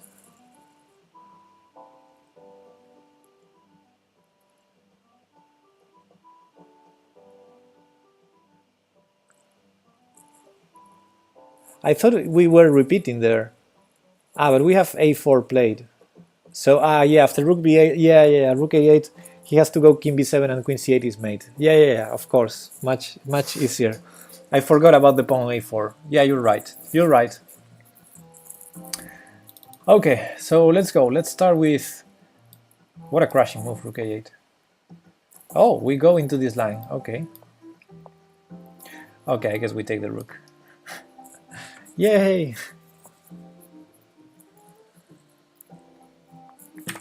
But let's have a look at this line. That was cute. Check. Now, king a6, rook, we take the rook with check. Hey, Chiscudo, what's up? So here only move. This check is good. He can take without losing the queen to this move. So king here, and this is mate. Yeah, as Master pointed out, here I was only calculating this, which should be winning, I think. And rook checking here, check, and this is mate. And this, I thought we should have something after, oops, not after rook here, but maybe we don't. This is only move. Okay, I guess at least we're taking the queen for a rook, because otherwise it's mate. But yeah, rook a8 is mating too. I didn't see that here. Yeah, that was a tough one. Yeah. Drunk? Okay, nice.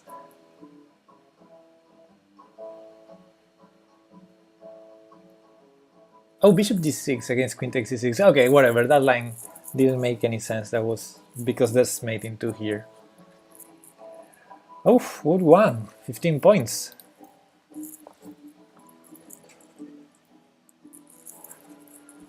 Okay. What do we have here? We have some action on this diagonal, for sure.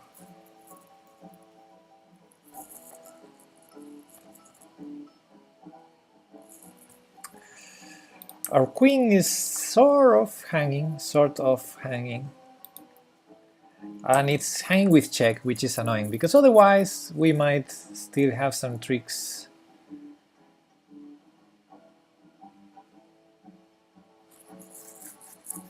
I'm thinking, well, first idea is to trade queens, and then I don't mind all those knight jumps in general, but maybe I should. Okay, maybe that's a stupid move. Now rook takes is another idea. Yeah, g5 was my first idea. The problem is I'm not sure after knight takes queen with check.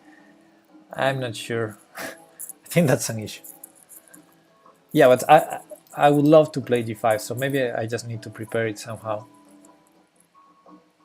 For example, what about rook takes? Is that too crazy? I guess rook takes allows g5. So rook takes, bishop takes.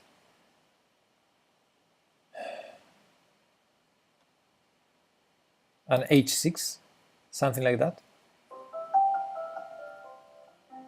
Because then I want to follow up with knight f3, and at some point when trades happen, I want the g7 blocking square protected with a pawn.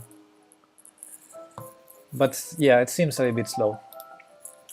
Queen g3, good point. Yeah, queen g3. So after rook takes g4, I guess we go crazy and we take on g4 with the queen. No, we cannot do that. Can we? After knight takes, take on e8, check first. Wow, this is too crazy.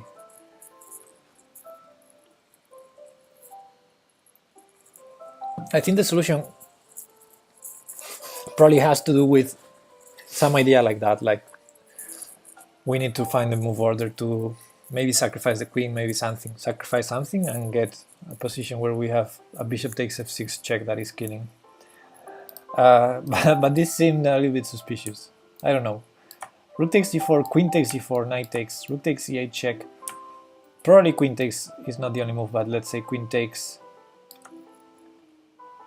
and we don't have time to take on f6 because the knight is still defending from g4. That's a bit of a problem.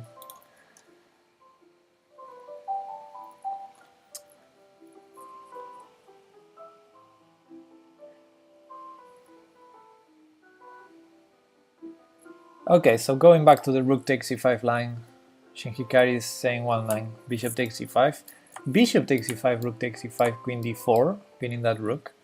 Then rook e8, which I guess it's not the only move. I would probably do queen g7, but okay, let's say queen g8, rook e8, knight f3, then queen g7, and rook e1. Yeah, but Shin Hikari, I think if black starts with queen g7 instead of rook e8, it's already unpinning, right? So maybe h6 then. Ah, that's cute. h6, queen f6, g5. So I'm going to improve your line, Shin Hikari, I think. So rook takes, bishop takes, rook takes, queen d4, queen g7, h6. The knight's still on d2, so queen takes h6 is not check. Queen f6, g5.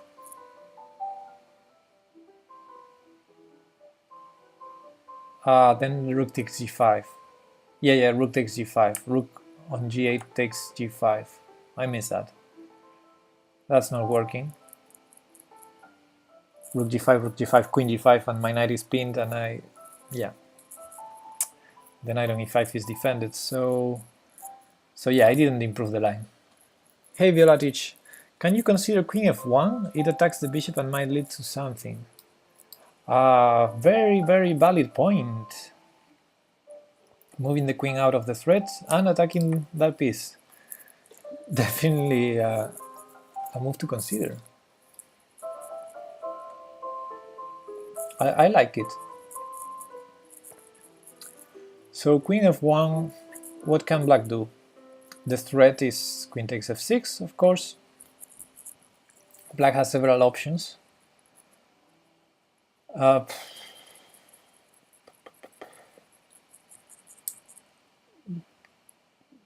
What to start with? Black can try to sacrifice a piece to try to bail out, but I don't think that's good. That's probably actually good for us. Yeah, I would not consider that. So okay, options: bishop g7, queen g7, rook, some rook to f8. This rook to f8. Okay, let's start with something that seems dangerous for black. Rook g to f8.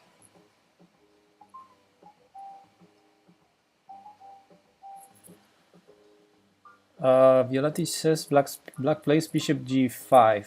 No, but then that's hanging the knight on e5. So if black moves the bishop, it has to be to g7.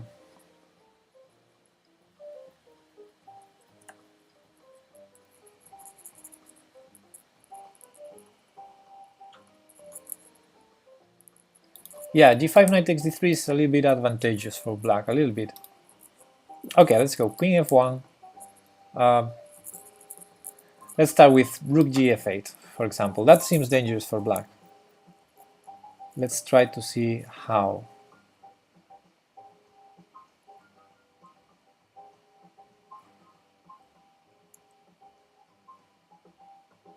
Okay, maybe not so dangerous, because now the king has the g8 square.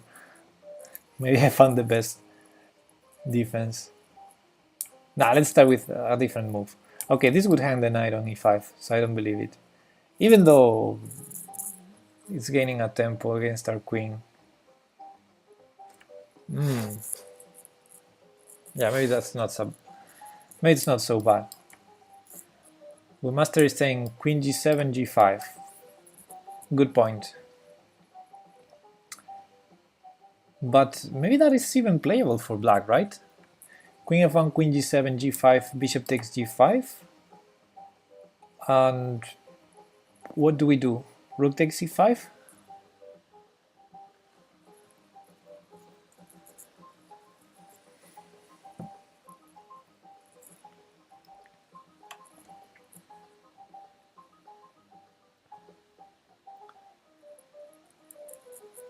In Blitz, it's good to play bishop e5, rook e5, rook e5, and queen d4.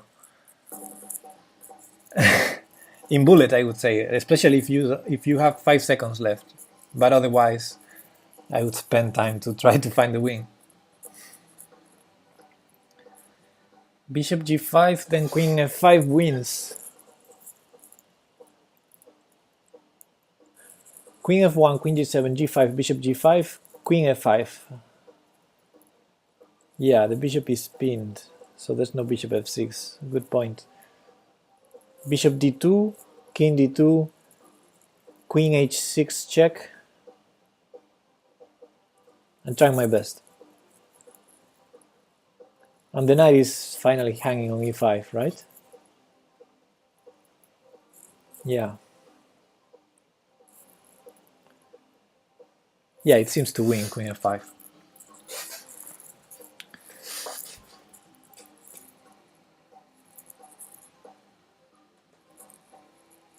I don't get your your idea, Chess Chopin. Chess Chopin. King b1, but there is in the pawn h6. Wait, what?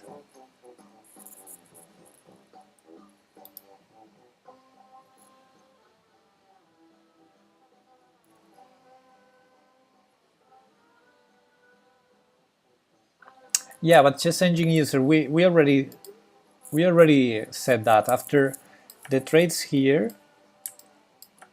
and queen d4, I think queen g7 immediately solves the problem. There's no more ping on the rook, and that's good for black. We're an exchange down.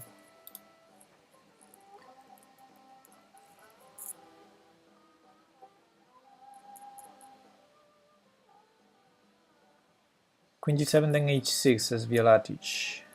Okay, so we concluded that after queen f1, queen g7, g5 is good. So let's say queen g7 is not a move.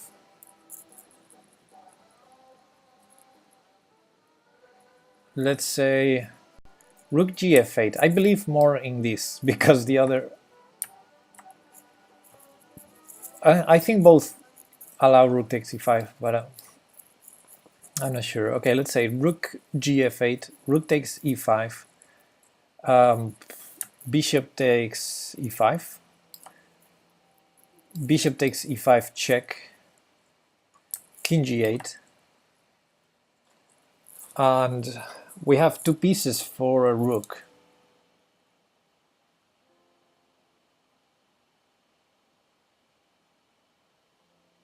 And a good position? Well, I'm not sure. Our queen is hanging and our bishop is still hanging.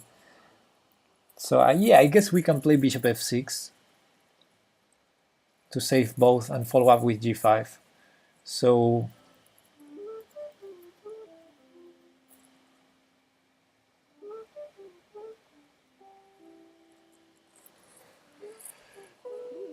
yeah, okay, that's a line. It's two pieces for a rook. I'm not sure if that's the best.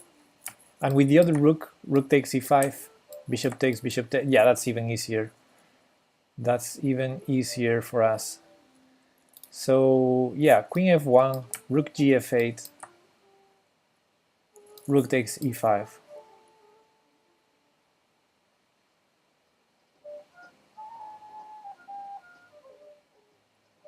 But he can do rook takes... No, he can't. The rook on f8 is hanging always.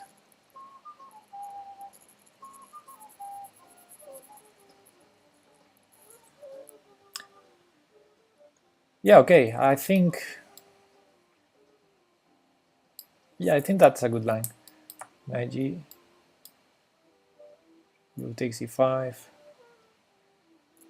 Starting to be a little bit tired, so I think I'm gonna stop doing tactics very soon. Okay, let's go for it, guys. Check. And that's it. And now I expect king g8, because of course rook takes allows queen takes f8 mate.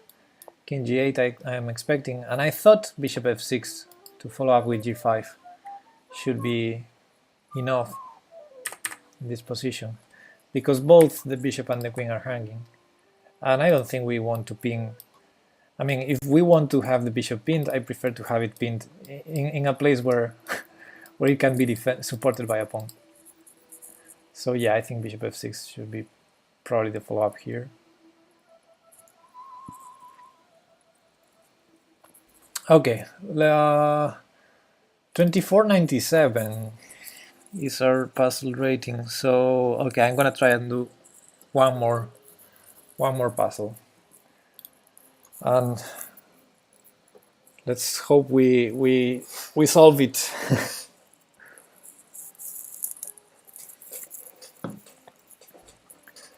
Okay.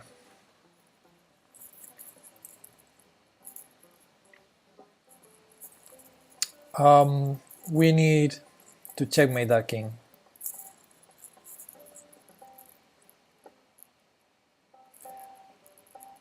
We also need to survive. So, okay. This position is tricky.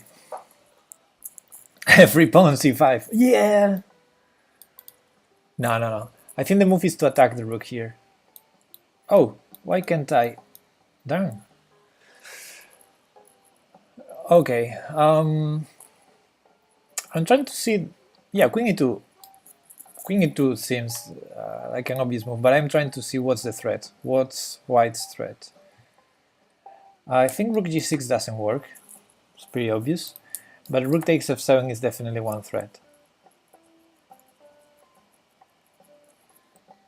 Good news is rook takes f7 is not check. So if we do a stronger threat, white doesn't have time to do such thing. But definitely rook takes f7 is a strong threat in this position. To follow up with queen g7, rook e1. Okay.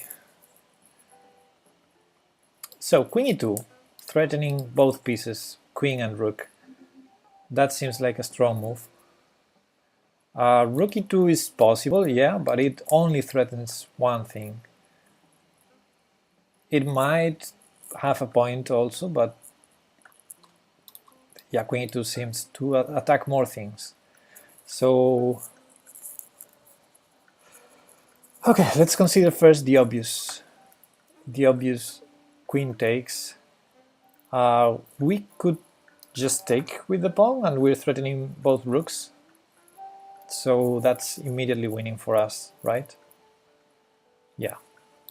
So queen e2, white cannot take the queen. What can white do? Rook takes f7 is not enough, I think. We can even take the queen. Queen a1 says something. Okay, queen a1, keeping the queen in the diagonal and defending the rook. That's one idea. Queen d4 is more or less the same, but also with some threats. So queen d4 also a move to consider. Rook takes f6, good reply. Yeah. Queen e2, queen a1, rook f6. The queen is overloaded. Good point. Queen e2, queen d4, rook f6 again. Queen check, we have rook g6, although I think knight g6 is probably better. Yeah, okay. So queen e2, queen a1, and queen d4 don't work. Rook d2 says Nimsozo. Okay, rook d2, good point. But after the check, good point. Then is when I want to do check and queen f1. That's cute. So queen e2, rook d2, queen check, king h2, queen f1. And I'm saying, okay, I don't believe your threats. I mean, as I pointed out at the beginning of the problem, rook f7 is a strong threat, but it's not check. So as long as I do have a mate threat, I think white has nothing to do there. Oh, rook takes f3. Rook takes f3, rook e1. Wait. The line is not over. Rook takes f3, rook e1, and there's still no checkmate threat. Right? There's no crazy queen g7, rook takes f8. No. So after rook takes f3, rook e1, how does white win himself? Because we're threatening mate on g1 and h1.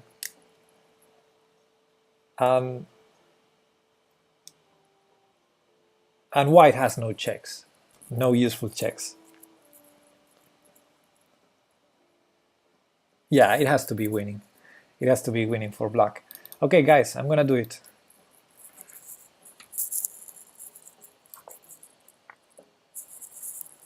Ah, okay. Okay, we're cool. We're cool. Now, what do I do? Do I take here? Nope. Do I take the queen? Probably. Do I take here with check to try and mate? I don't think so. Queen g7 is a strong threat.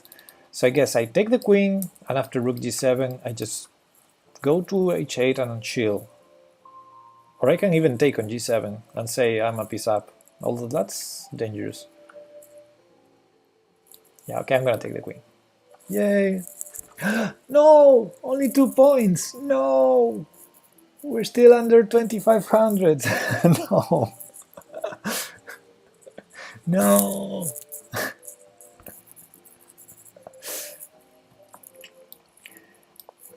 Yeah, I thought here king h8 probably is the best move, but even this should be winning. Although, yeah, I understand. It's taking some risks. Unnecessary risks. But, okay. This was cute line. This was a cute line. How to stop the mate? This way, okay. How to stop the mates? No way. One more puzzle. No. Okay. Let's do one more. Let's do one more. But I need to grab some water for it. Okay, I'm gonna let you with the puzzle while I go grab a drink.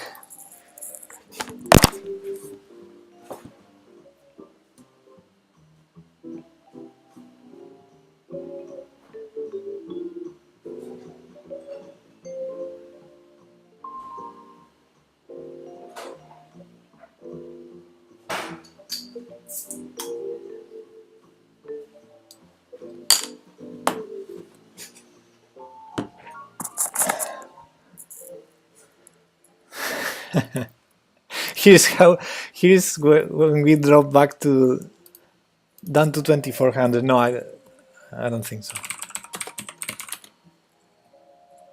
Spanish water, yeah. Tasty water. Knight g4 says Shin Hikari, knight h5. I didn't even look at the position yet. Ah, okay, let's see the position.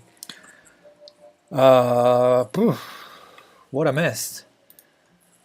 So if I'm playing bullet here, I will castle. I don't mind knight f7 because I mind king safety usually in bullet. But okay, I guess there's some tricks with this bishop here hanging with check at some point. So yeah, someone said knight h5, which is looks like a fork to me. Yeah, it's a good move. Knight g4 also interesting. I'm not sure what the threat is because e5 is defended, but yeah, the knight cannot move because of bishop f4. But what is the threat? Knight g4. Ah, there's a queen h6 check in the end. So our threat is to take on e5. No, but there's always going to be a queen or a bishop defending the rook. So not such a trick. Estrella is Galician or Catalan? Come on, it's Galician.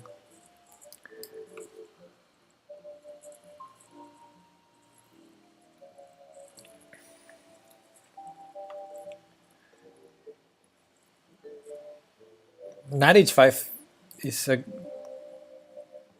good looking fork. If only that pawn wasn't there, bishop f3 would be good. If you say so, bishop f3 would be a trade of pieces, right? Queen takes, knight takes, bishop takes with check in moves, and we just traded pieces. So yeah, I think the bishop f3 wouldn't be that great.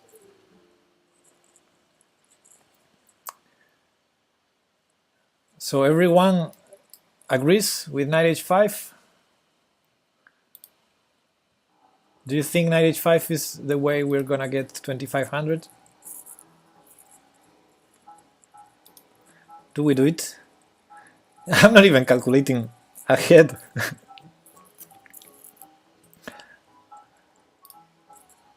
Yeah, lucky for you, Violatic, it's impossible. Okay, knight h5, what can white do?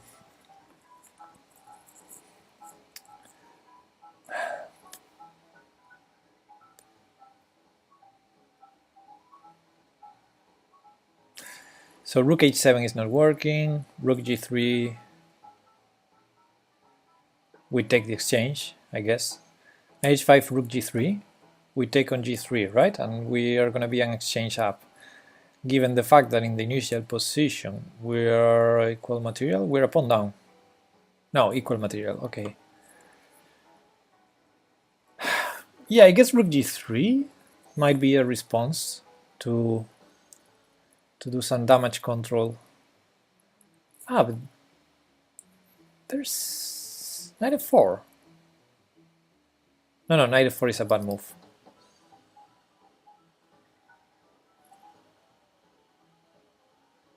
Now, if we take on f4, he takes on g3, we have to take the queen, he takes our knight, and we're just trading pieces, aren't we? Like, in the end, material is equal if I take on f4, right? I take a bishop, he takes a knight. I take a queen, he takes a queen. So after rook g3, I have to take on g3. e5 is hanging at the end. Oh, whoa. Yes, didn't see that. True, I'm blind. I'm too tired. Okay, guys, let's go.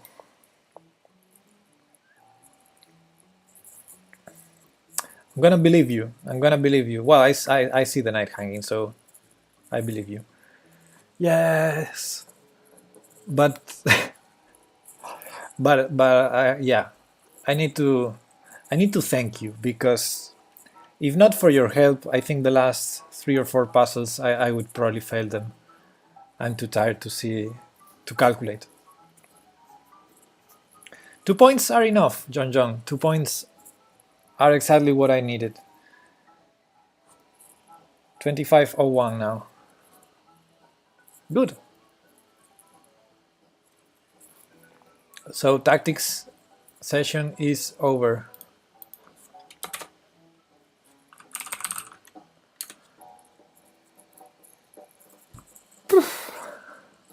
One more to confirm. No. That trick, I know that trick. No, I'm not gonna do one more. Next day, on a fresh start, I will get below. I will get again below 2500, but not today. Not today. No. Actually, it's more or less 1 hour left until the round starts in San Luis, and I wanted to play some games. So instead of tactics, I'm gonna play some bullets or something. Are there any interesting tournaments going on?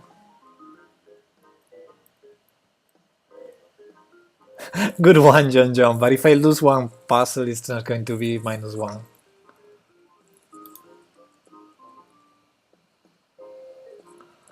Violatic, I would say it was good. I liked the game. I liked the tension and everything. Although in the end it wasn't such a long game. So okay, let's try to see if there are some interesting tournaments. We can tournament, yeah. Whoa, nice! You lost to a cheater, refund of 52 bullet rating points. Wow. So I did lose to a... I don't know when that happened, but 52... Did I lose 52 points in a game? Oh man. Okay, we can make a tournament. I guess he was like... I don't know. uh, 1000 rating points, 1200.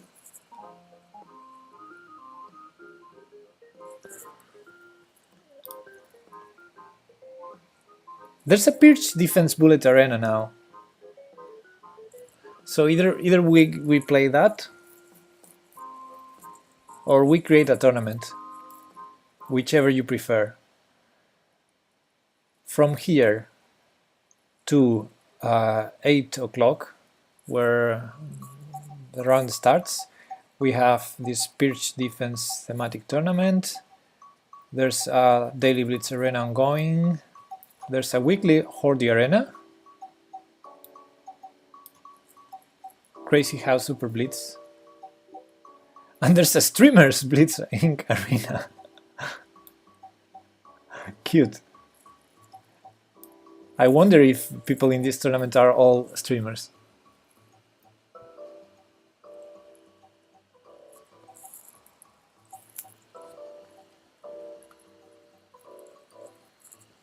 We can join the Pirch tourney. Yeah, we could do that, although it's a 1+0 and you know me when I stream. I also have one challenge by Violatich, so let's take that, because it's still 5 minutes until this tournament starts. Okay, Violatich, let's play this game. And yeah, you tell me if you want, I create a tournament. We can create a tournament, thematic tournament or something. How do you even cheat in Bullet without knowing how to code or using one of those banned browser stations? Maybe that's the way to do it. I don't know. I know how to code, but I don't know how to. Well, I never tried. That's why I don't know how to. Oh, I'm already losing a pawn. Okay, it's a pawn sack.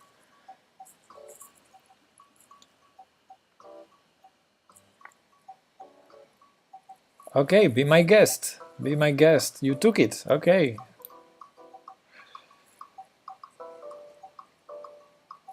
Can I do this? Steel Fury.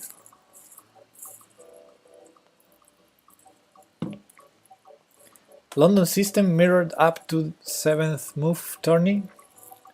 I can only do thematic tournaments on these openings. Hopefully this command works. Yeah, you have the full list of openings there. The list of openings I can create a tournament from.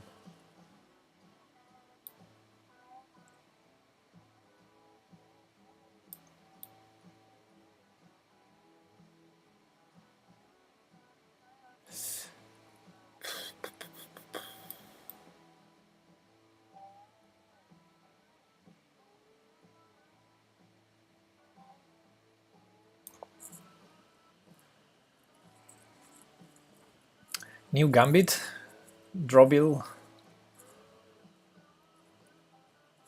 Which Gambit is that? A new one? Ah, this game you mean? Yeah. This is the...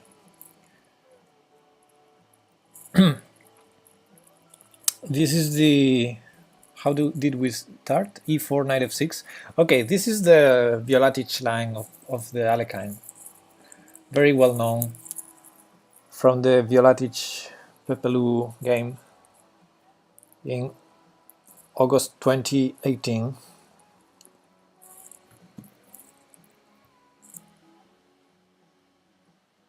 Did you type those by hand? I mean, you know me. I'm a chess coder. I'm a software developer. So yes, I typed them by hand.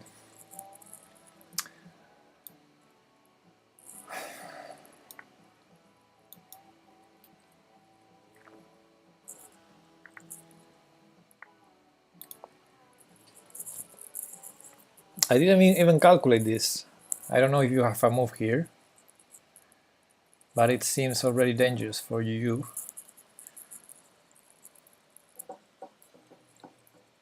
No scrape, no nothing. Well, no, to be fair, I scrapped them. Oops, sorry, music is over. Uh,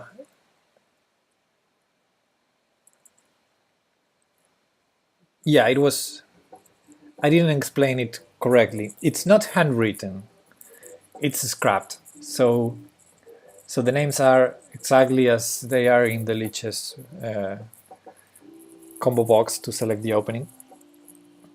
And the Feng codes, I also scrapped them from the web. So I didn't handwrite any of those. But what I did by hand is to add them to the list. That's what I meant. I couldn't make a script for that. Okay, so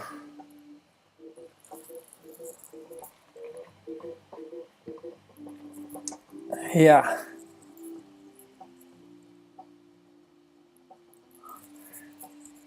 I think I'm gonna.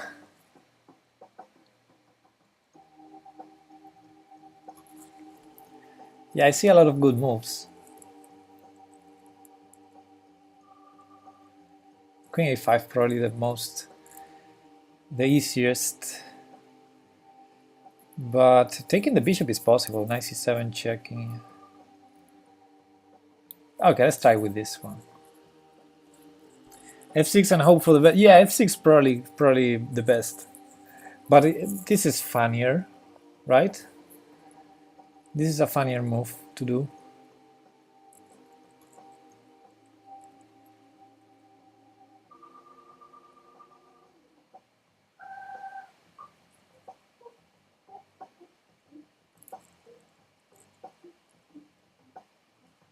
I'm gonna sack the exchange.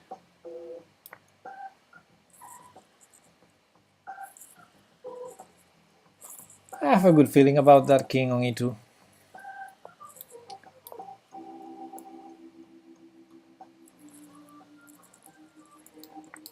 Yeah, I want to go knight c6 exactly. That was my point.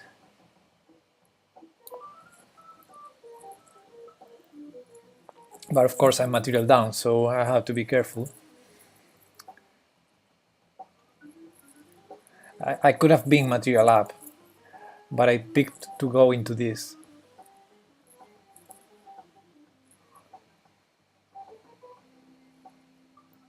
Ah, king e7 and rook d8. Yeah. Made sense. It made sense. Oh, time. Need to be careful with the time. Okay, now this should be easy. What's the best?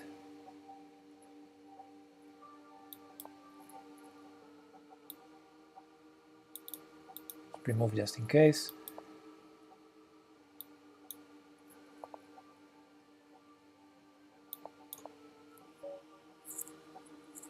GG Violatic. Steel theory, yeah. Almost losing on time. Yeah, because sometimes to remember the theory you need to spend time. That game's so weird. Yeah, we invented a new opening, I think. I'm not sure about. I mean, I blundered this pawn. And then knight takes c5 seemed to work. I don't know. Rematch.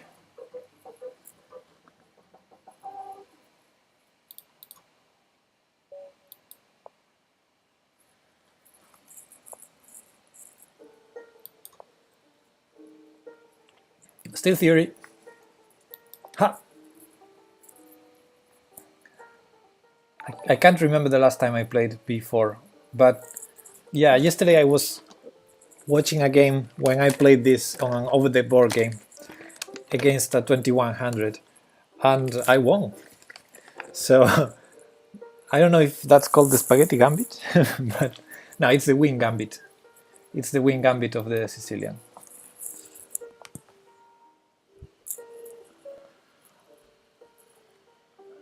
And yeah, it's been years since I played this. This was in 2013. And because yesterday I was watching this game, I just decided to play it now. But I don't know how to continue. Let's develop. Wing. It's the wing gambit, but In some lines, there's a line where it is a wing. Yeah.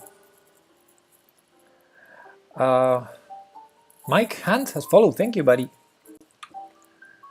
And 1 hour ago, Silence Lord has followed. I don't know if I noticed that when I was doing tactics, but if you're still here, thanks for the follow, buddy.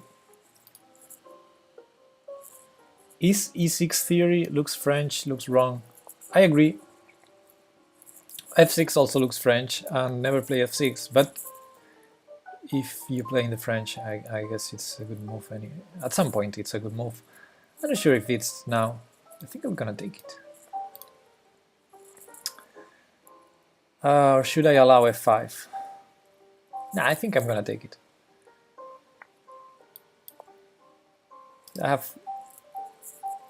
Yeah, I like this square on E5. I really like it.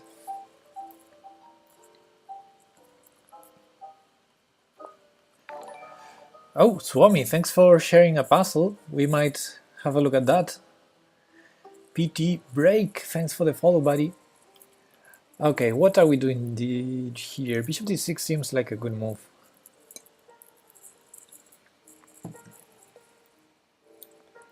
Okay, let's keep adding stuff on this square.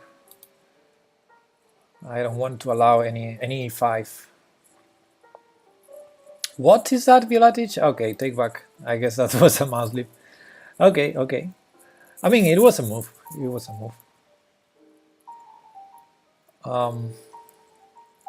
Yeah, I need to develop these guys over here. Start with this. Maybe I bring this somewhere. So the queen side, I'm losing in the queen side, right? But we'll see.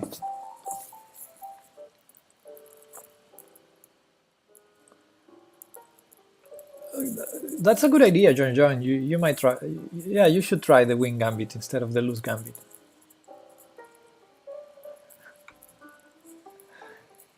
Steel theory, yeah. The draw gambit. Oh, that's. I think Giri is an expert. Okay, that prevents 92, which is annoying. But I can sack another pawn. Should I sacrifice another pawn?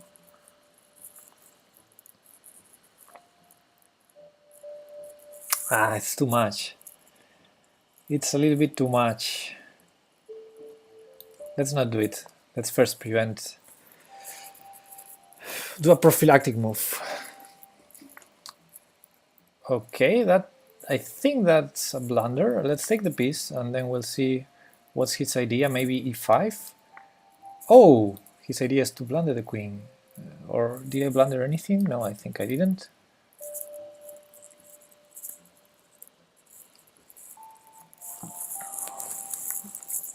Yeah, with the knight on d2 this wasn't possible. That's why I said queen b6 prevented knight d2, but I guess Violatic didn't see this bishop h7 trick.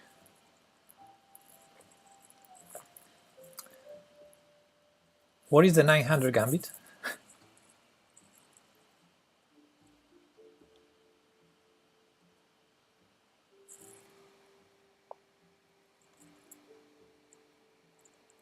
Okay, let's see. Can I just take this and after e5 I take on e5 with the rook?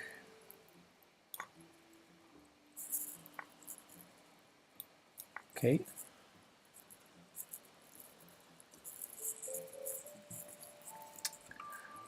Okay. I should be able to convert this.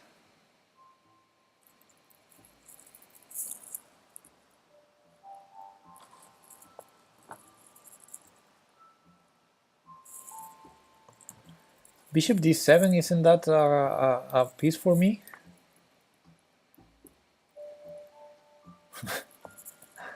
I like pieces in general. Nah, I don't mind controlling this square because, well, first, I don't have back rank issues, and second, My queen is very active taking pawns with checks and everything. 92 now.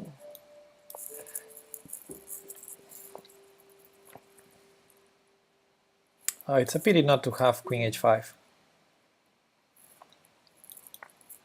Let's keep taking stuff. Check.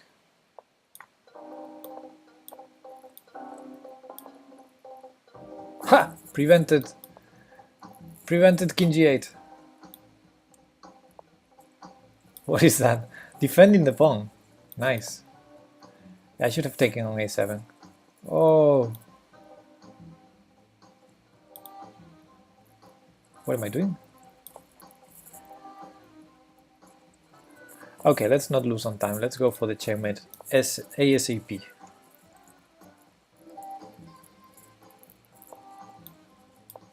Oh, it was checkmating one and I didn't see it. It was checkmating one, guys.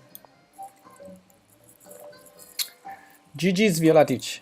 I have a challenge from Shin Hikari. Let's take it. Good games, Violatic. Thank you.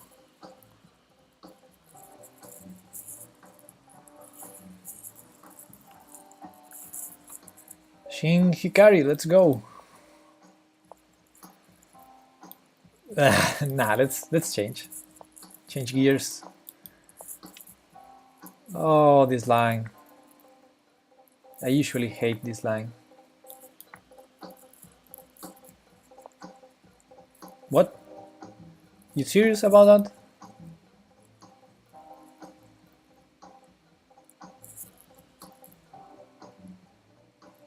Ah, you have the bishop f2 idea.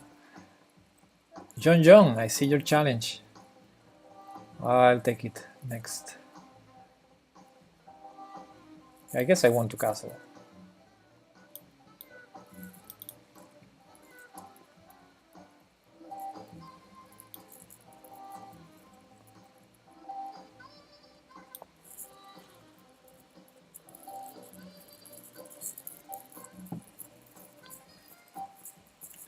Yeah, I didn't want to allow the knight to take here. Good move. F2 is a problem now, right? So check, so that f2 is no longer a problem.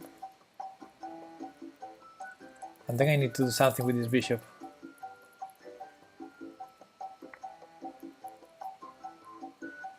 Let's say queen e2.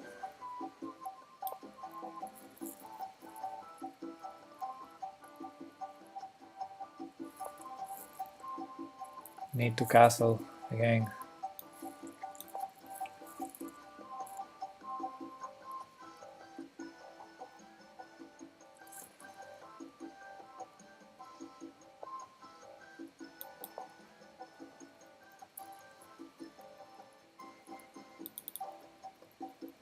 I'm gonna castle short, so I'm never taking on f6, I think. For the moment I'm gonna keep the ping, because it's annoying. But if I'm challenged, I'm gonna go out because I don't want to allow the G file to open. Okay, I see your... I feel you. I feel your moves. Okay, I'm developing. Who's better and why? I have no clue in this position. Black has very active pieces. The king is not so badly placed, I guess. Oh, I don't mind the trades.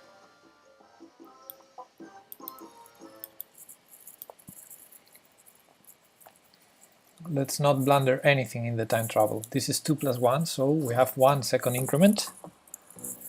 Should be enough. Well, that bishop controls h2 still, so it's not like I'm preventing the back rank issues.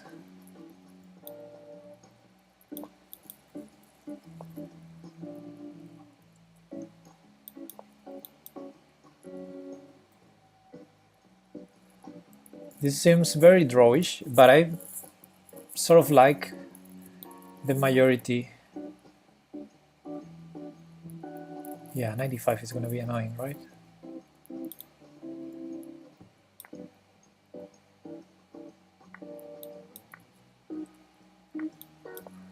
Why did he take with the pawn?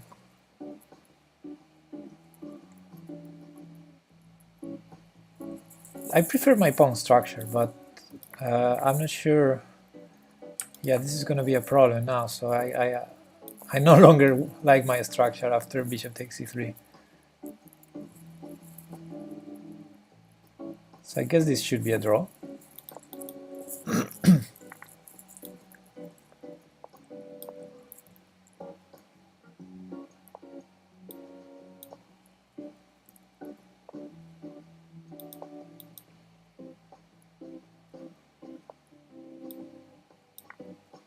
Let's make use of our majority. ASAP.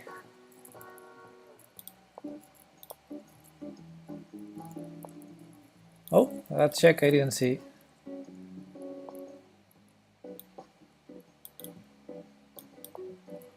Okay, time. Haha.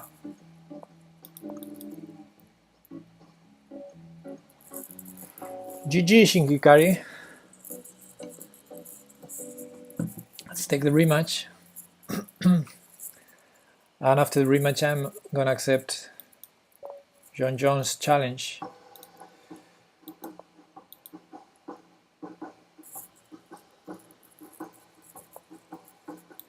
Oh, this b3 line, I don't like it. I hate playing this opening.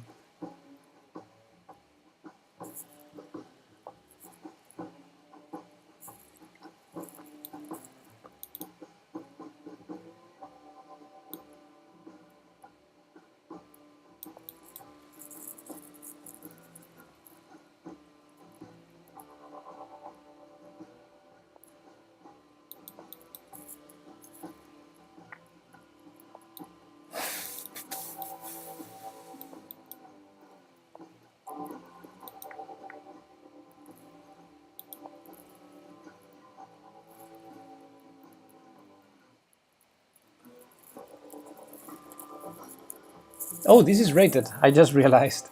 Because in the previous game we were very close in the rating and now I'm above 2100. Okay, rated games. Ooh, now I'm nervous.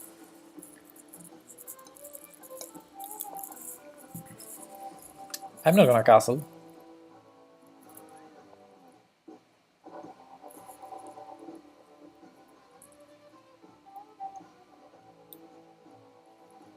Short. I'm not gonna castle short.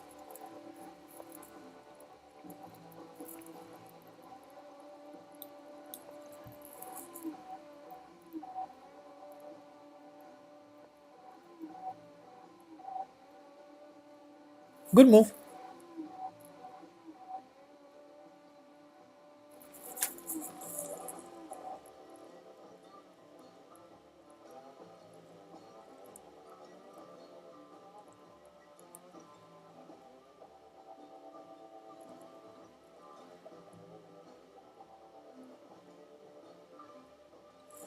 Yeah, I don't like this endgame for me.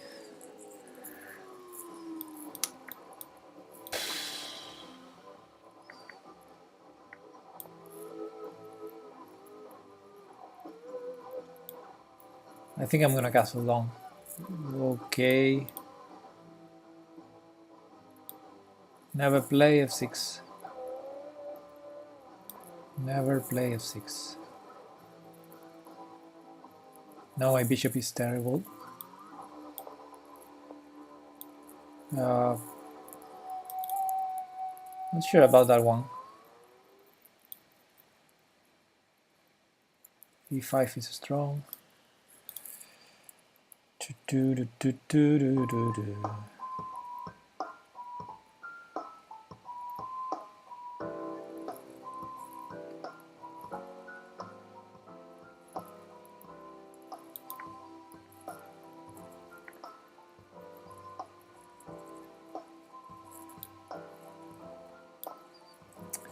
Need to play fast now.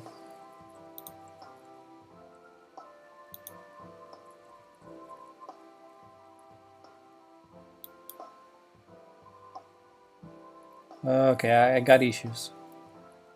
I have some. I definitely have issues. Oh, he didn't attack. I think bishop a3 was quite interesting, but still, he's still doing fine, of course. I'm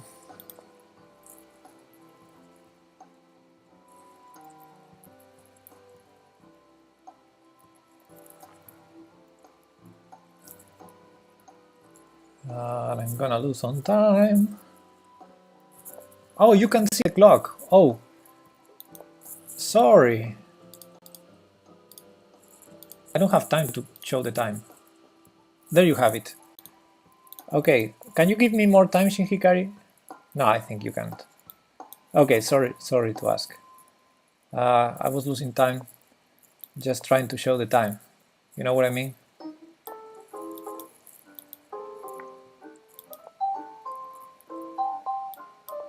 No! Let me resign. Yeah, sorry, Shin Hikari. I got distracted there.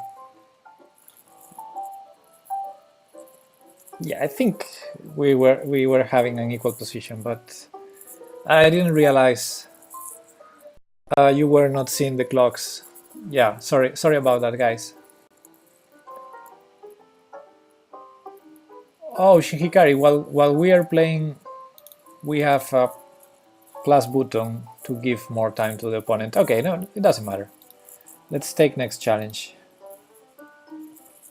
Good games there.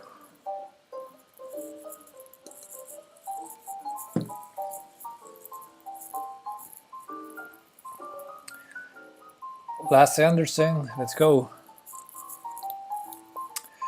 You see here, Shin Hikari, just where the clock is, you have right to the clock this plus button and you can add time to your opponent.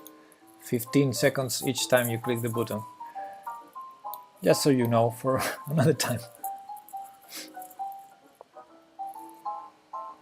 Oh, that's for sure a glitch. Rand Harma, that must be a glitch.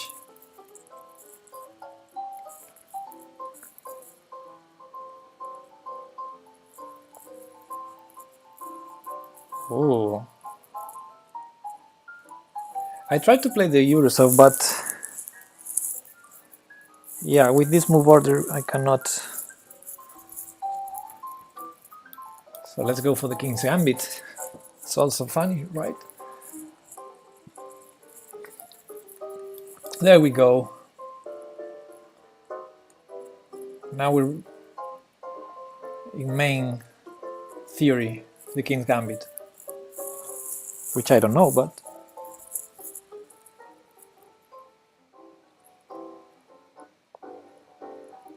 I guess I can castle.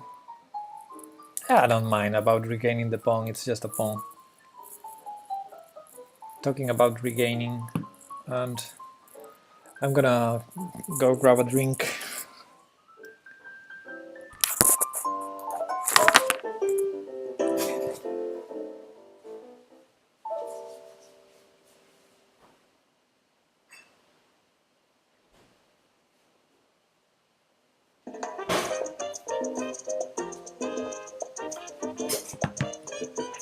Knight f6.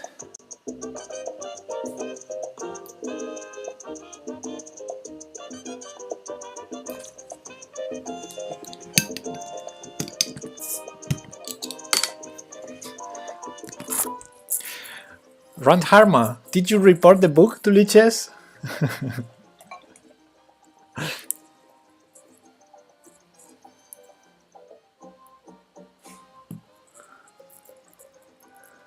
Bishop g4. Pinning my knight. I'm here. Yeah, it's sunny, and you know the sun is the other side of the window, so yeah, it's not easy for me to get the proper lighting. Okay, I'm gonna regain the pawn now.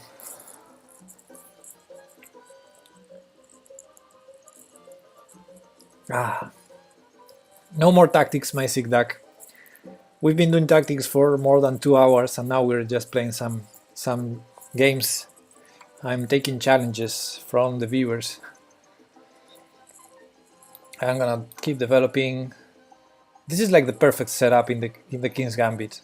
Next move, rook comes here, bishop is active, probably goes here. Everything's defended. Center pawns are okay. The only problems here is this pawn is pinned for the moment, so there might be some ideas for black to use the e5 square. And yeah, that's basically the only issue, I think. So let's bring the rook.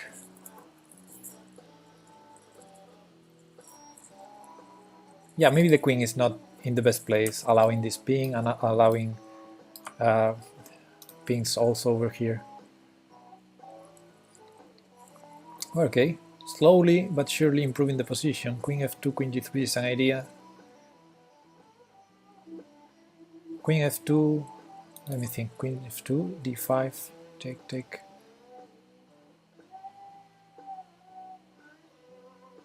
Queen f2, d5, bishop d3, takes, and the position is still great. Okay. I have a nice hard puzzle for you if you wanna solve it. Oh yeah, you shared a puzzle in the chat. Yeah, if you share it again, I'll show it because now I don't have any more challenges. So yeah, if you share the link again, otherwise I can make a scroll, I guess. Okay, that knight is a bit suspicious there, so let's not allow any further improve coming from that knight. Any further improvement? And what is the knight doing there? If he goes back, I just improve my other bishop.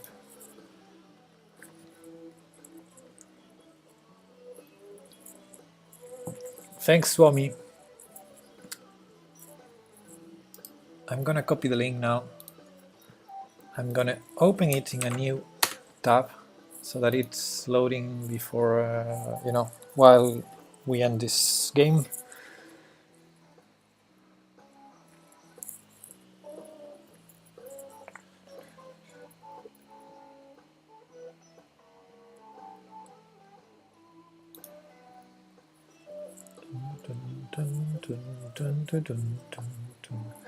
Okay, knight went back. I improved my other bishop. Now I'm already thinking about some possible ideas there. Ooh, d5, that's very committal. Now I go e5. I have two pieces here, so knight e4 loses a pawn. But yeah, knight h5 was very sad, right? So how to take with? Do I want to end up with a bishop there, which is very likely, or with a knight? Nah, with a bishop, of course. Pointing to h7. I still have another knight pointing to g5, so there's no need to have a knight on e4. Although the jumps to f6 were also very nice. So bishop h7 is a move for sure.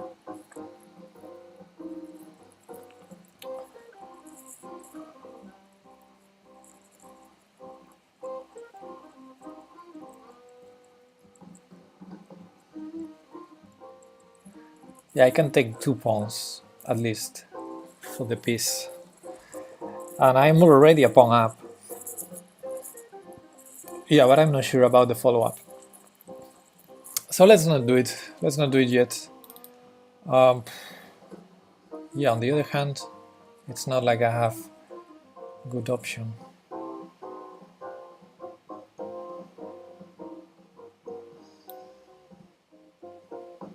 Okay, let's start with this one.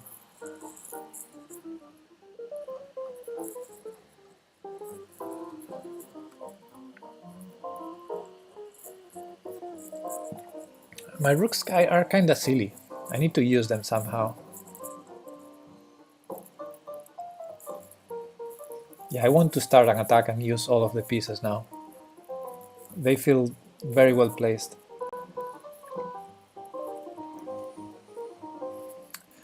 Okay, let me ask a question to this bishop.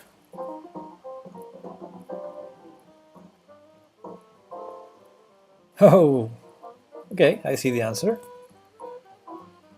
And I like the answer, to be honest.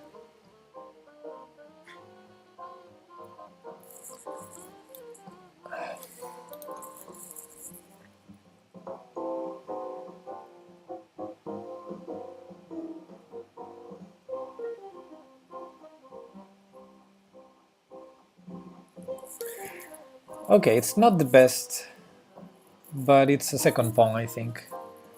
And it should be enough to win.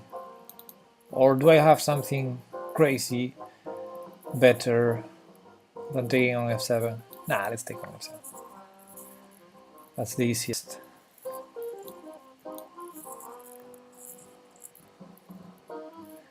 I think it's a second pawn for me.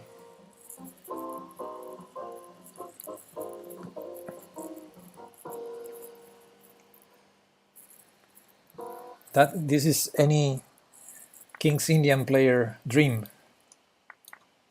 2 pawns up in a King's Gambit. Did I say King's Indian? King's Gambit I meant. So should I trade first? Probably not, because the knight is terrible anyway. So yeah, let's do it this way.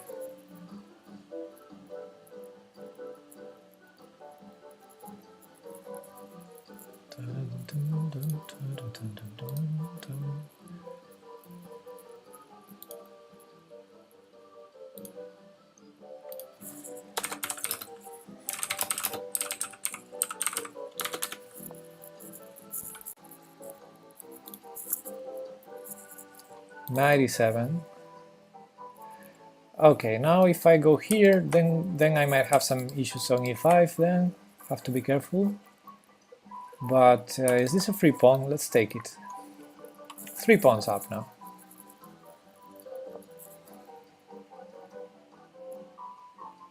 Okay, yeah, let's go now. I have rook f6, which seems nice.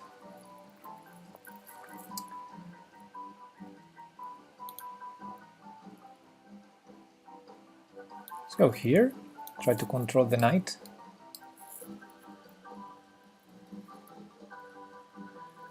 It took you 30 minutes? Okay, I guess we can do it. I have 30 minutes exactly until the stream is over. Okay, so this is a threat. No, it's not, because it's a rook. Anyway, I don't even want to allow that. Okay, 3 pawns up and you go for the trade of rooks. I like it. And this bishop, what is the bishop doing? It's a very anemic bishop.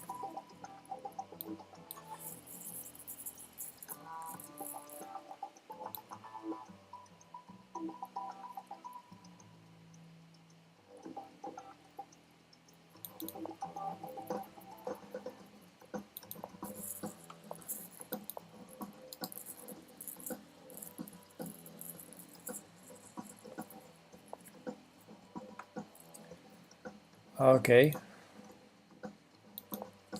let's do the easiest.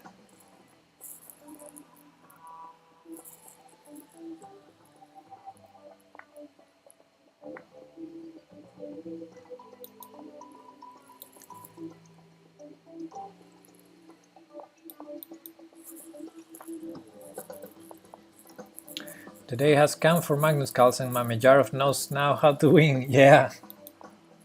Yeah, boy. Okay, I'm gonna go for. Oh, I thought.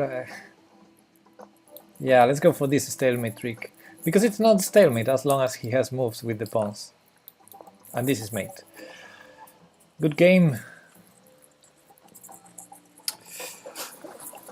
John, do you want the rematch? Nope. Good game. Okay, I have a challenge from Jaffet, but I think I need to solve first this puzzle. We need to do it. Because, you know, this was a tactics stream and a viewer is sharing this with us. So let's first do this puzzle. What's going on here? Queen took on b2. This queen is hanging here.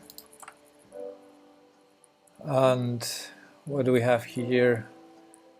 So this is a forcing move to consider. This is not entirely forcing, queen takes b2, but it's a move to consider. Is this king gonna be checkmated somehow? So for example, rook f8, that's only move, king f8.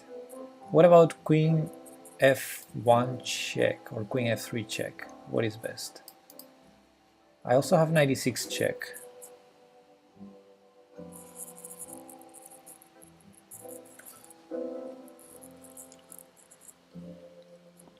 Where did you go wrong, John John? Oh, we can have a look at the game. I think the first move has to be this one. But how to continue? Check.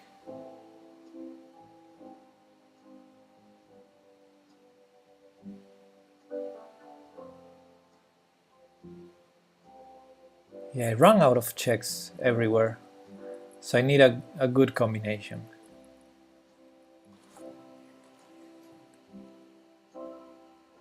Well, queen f1 check followed by knight e6 seems strong, right? So if I fail this puzzle, do I lose points? I don't know. I guess I do. So let's see. Rook f8, king f8, queen f1 check, and the king will move somewhere. Let's say king e7 or king g8 or king e8. Then I play knight e6.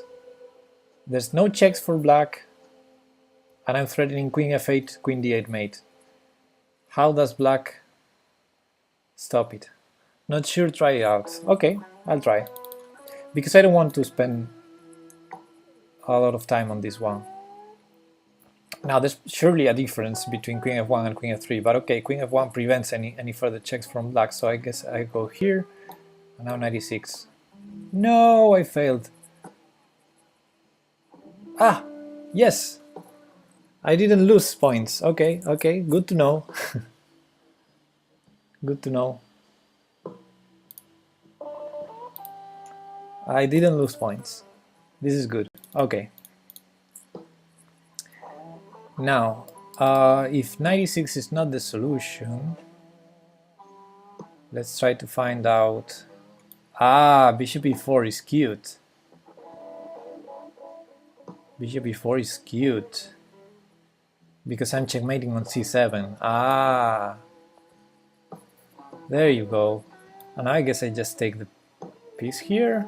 I cannot take here, so I guess I just take this piece, and after queen e3, king h1, and all checks are defended amazingly. Cute one, bishop e4. The idea is this is forced mate now on c7. Well, actually on e8 is also mate. Good, thanks for sharing. Let's see if I still have some challenge here. Yes, I do. So let's take Jafet's challenge.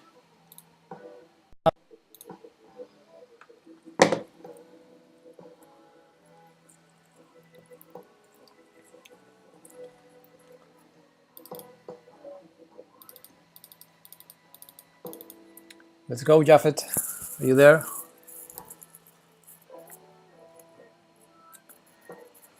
So, yeah, Chess Engine user says he believes Caruana can beat Anand. Yes, I think. Yeah, I think Caruana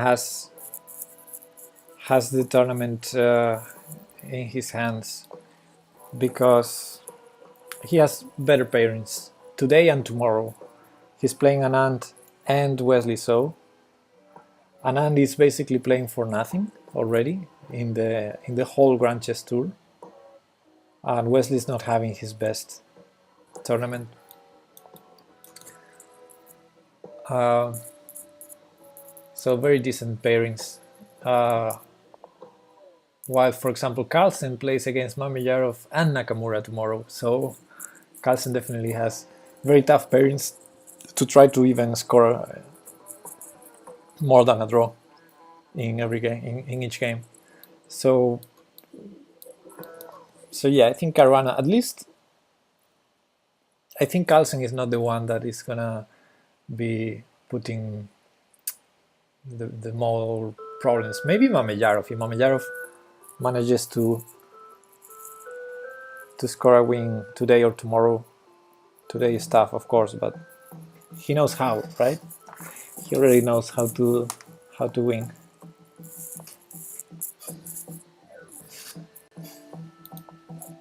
Do you live from chess? Nope, but I would love to. So not yet, let's say.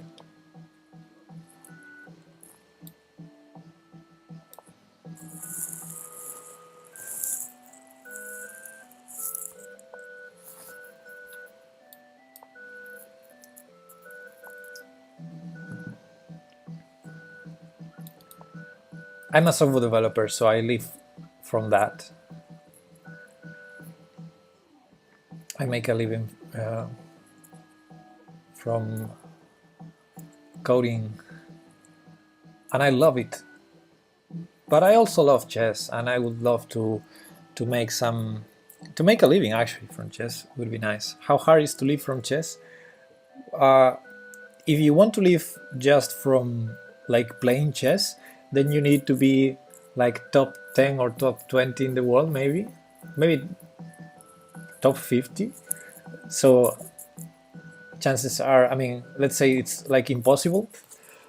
But of course, chess is a very open tool for, you know, it's an educative tool for everyone, almost every age, every people in the world. It's cheap, so it's definitely a tool that's very extended, and it has a lot of advantages for health, for education. So there's plenty of room for doing things around chess besides being competitive. For example, doing lessons, teaching, or making tournaments, chess camps. Yeah, different kinds of activities. Team competitions, some initiatives to do teams in prison, or yeah, a lot of random stuff there. My plan is to one day live as a Twitch viewer. As a Twitch viewer, that would be nice. Yeah, as a Twitch viewer, I already do one thing. Is I do it. I don't make a living from it, but I already do it. So that's nice. Oh, for some reason I thought this was good for me. What did I think here? I saw this position and I can't remember. Okay, never mind. Chessbra probably makes good dollars even just from subs donations. Yeah, Chessbra, they do definitely a lot of dollars from subscriptions and donations, but I think they revert all of that into the own show. You know, to have these interns and have such a great production, and so, which is good, but what I mean is they don't make a living from the channel, although the channel is auto-sustainable, let's say. But the people involved, because it's sustainable, they can do it without losing money, but they definitely don't make a living out of it. That's what I meant. And yeah, I know there are some streamers out there making a living out of streaming, but they're not chess players.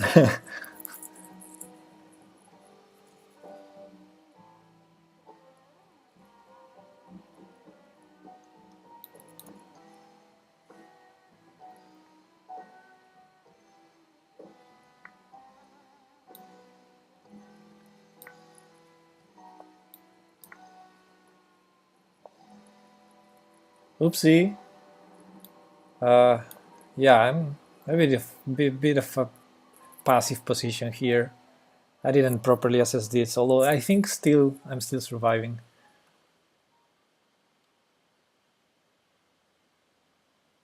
Okay, McLopping, good luck with that. From chess, not Twitch, YouTube. Yeah. I know what you meant. Yeah, from chess, I think if you are a decent player, like let's say a title player, an international master, something like that, I think you can definitely try to. You need to work hard, but I think you can make a living from that, teaching, mostly teaching or training other people.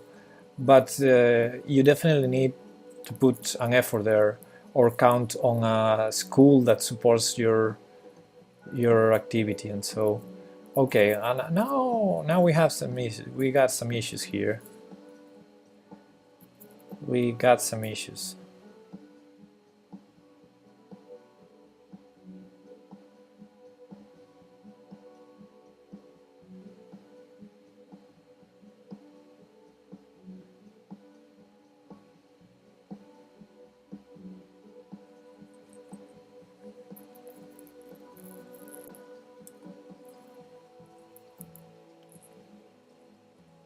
So if I go here, it's a draw, and I don't like that.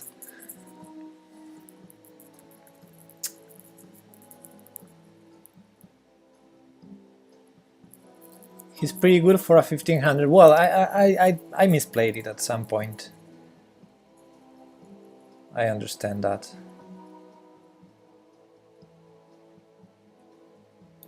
Okay, let's go for this.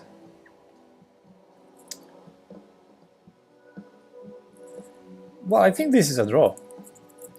But thankfully this is casual, so yeah. I'm gonna press hard, maybe I lose, but since it's casual, it's okay for me. But yeah, I should probably go for the draw with rook a b8. Takes, rook d8, rook d8, queen d8, queen f6, and perpetual. Now I have to be careful after that move, which is a good move, of course.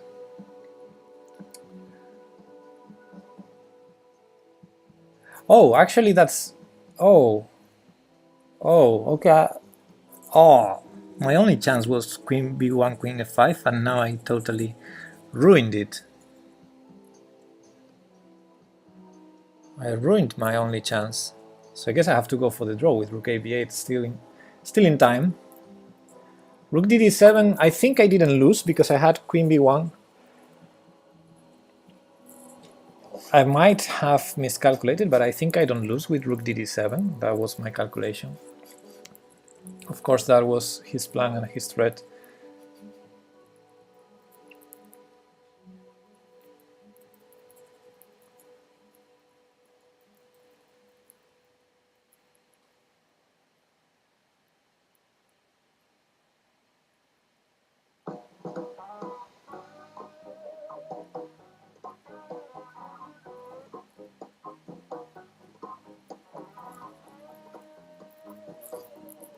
Queen c2, yeah, I have queen c2. But I'm thinking if I can take on a3, check on c1, take on and play rook a1 and go all in, because his first move taking on f7 is not a check. But of course it's very risky. I'm trying to calculate that line. Check, rook a3 check, if f3 I have queen check there, and after... No, I'm losing in that line. Yeah. Nothing to calculate there, I'm losing in that line.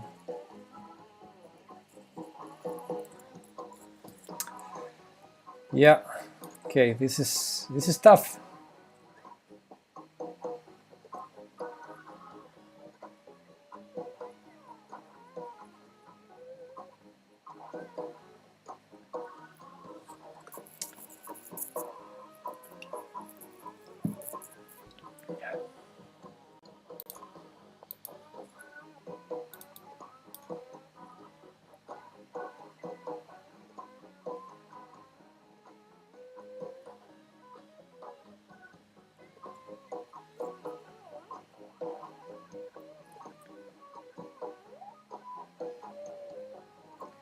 Yeah, of course white is the only one playing for the win, but you never know.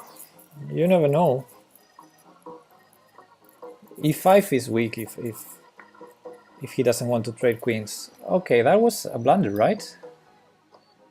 That was a huge blunder by Jaffet. I think he finally played to his rating. Yeah, that was a huge blunder, Jaffet. Thought you had a pretty nice endgame there.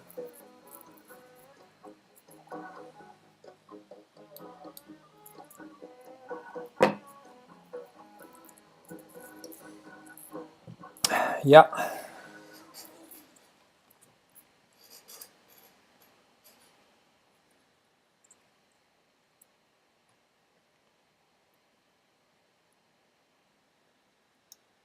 He would have been fine rook takes instead of queen takes. Yeah, absolutely. I thought, let me go to the analysis board if I can for a second to show the line I calculated.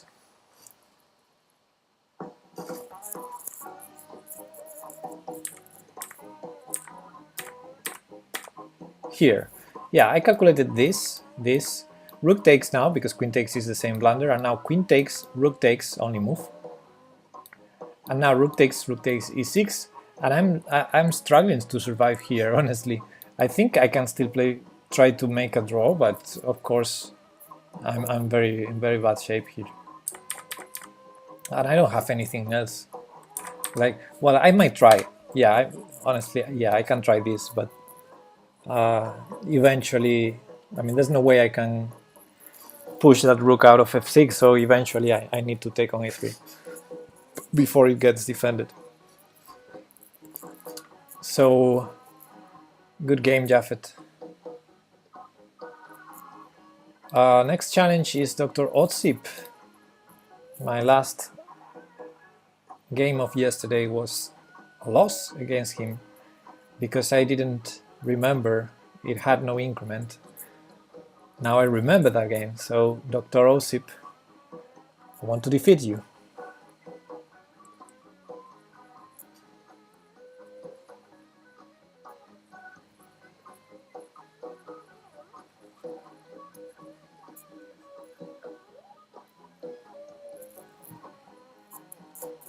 Are you there? If you are not there, I'm gonna abort and call it a day because in 8 minutes the round in San Luis is starting. I wanna go there. Hey, thanks for the follow, Prash. Default win. There's no time, no timer, no countdown in the time here because it's a challenge. Okay, let's support it. No Perch tournament. No, we didn't play in the end. I guess there's still a Perch. Yeah, there's this Perch Defense Super Blitz Arena coming up now. And then a Perch Defense Blitz Arena. So it's gonna be 3 hours of Perch from now on. No, 2 hours. Oh yeah, then there's a Perch Rapid Arena. So it's 4 hours of thematic tournaments on the Perch defense from now. Thanks for the follow, by the way, WW. I'm gonna call it. I'm gonna call you WW because I cannot read the whole name. I guess you are Polish or something like that. WW Krzyzewski. 4 hours of Perch. I think I'm gonna do it. I think I'm gonna play them, but I'm not gonna stream because yeah, I'm gonna be playing these tournaments while I watch the San Luis round broadcast, and I cannot stream at the same time. It's too much. So yeah, if no stream because I will be like quiet. How can I watch San Luis? Well, I'm gonna host it because they broadcast on Twitch as well. So you can go to their channel, which is, this is the handle, or you can just wait, and I'm about to host them immediately after I end this stream. Okay, I'm gonna play one bullet game or so to finish, and if you want to practice a perch, I'm gonna be around these tournaments, but not streaming. Yeah, because I want to watch the round. Yeah, 13 seconds too much. Let's take the first one with increment 0+1. Let's take 0+1. A little bit too fast, but maybe we can do it. I'm showing the clocks. Yes.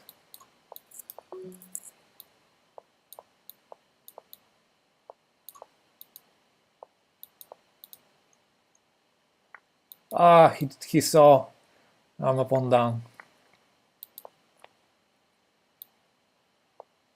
Whoa, slow down, buddy.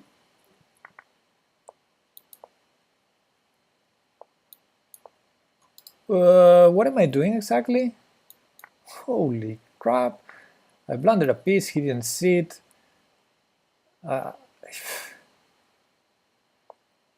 Yeah, bishop h3 was a threat. 94. I won time. Nice. Do you watch the TCEC Division 1? No, I don't. That's the Engines tournament, right? Yeah, I don't like watching Engines playing. I understand it has some theoretical importance, and if I was an engine developer, and I will probably be at some point, then I will come interested in those.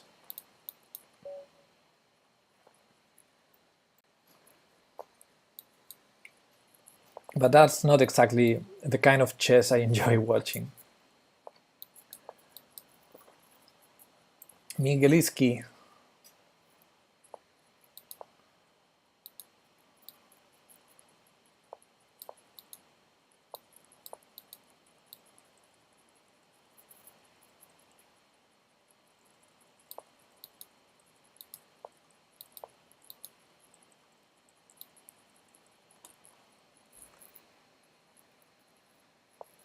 This has no increment, by the way. I should be careful.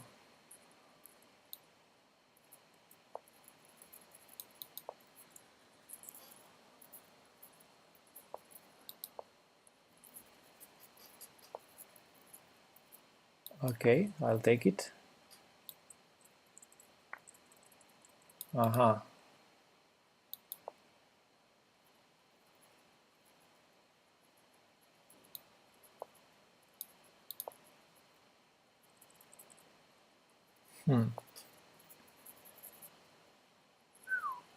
So this is getting really interesting now.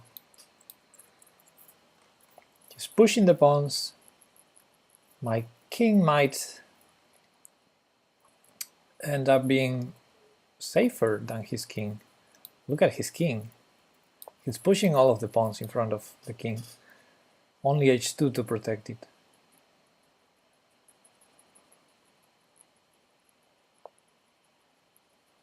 Let's play a6. Want to keep the tension, prevent knight b5. And the bishop on e7 is hanging, but I guess I have time to do this. Okay. So if I take now, he has to take with the pawn. I don't think that's particularly good or bad. Nothing special. Let's allow e6. I prefer if he plays e6 than taking on e5. I want to keep my pawn on d6. I think my structure is terrible, but it's tricky. And I like when positions are tricky because I might fish. Okay, let's defend this. f5 is suspiciously defended by that knight on h4. Ah, the rook is also supporting. What am I saying? Okay, let's defend laterally. This is too artificial. Everything's too artificial here. Eventually I'm gonna push g5.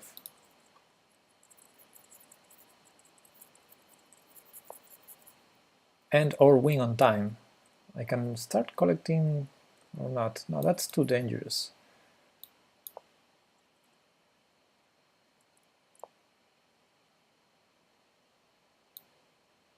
Maybe it's not now.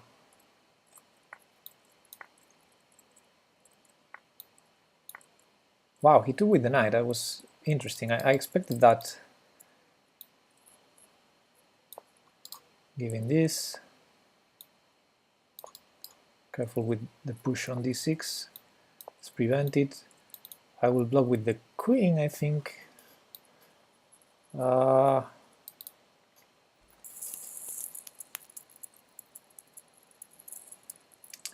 Not sure what I'm doing, but he's low on time. So check, take here. Okay, that was unexpected. Hey, I won on time in a position that is probably even worse. Rematch, Miguelitsky, and that's the last game because the round is starting in San Luis. Okay.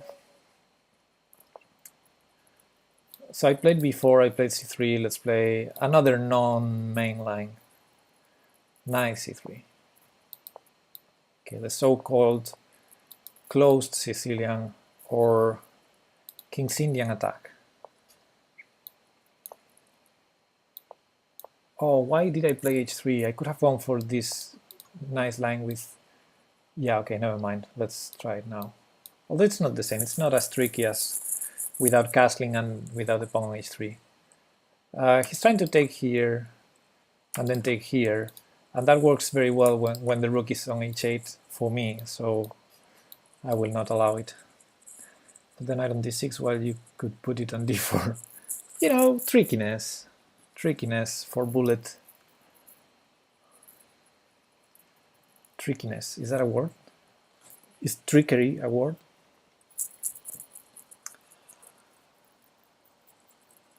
Hey, Miguelinsky. Miguelinsky, where are you?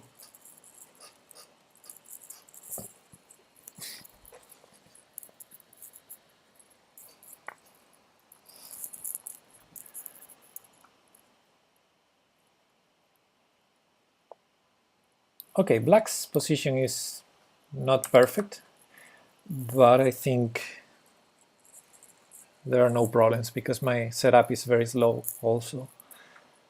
So yeah, it's just a game. Just a game.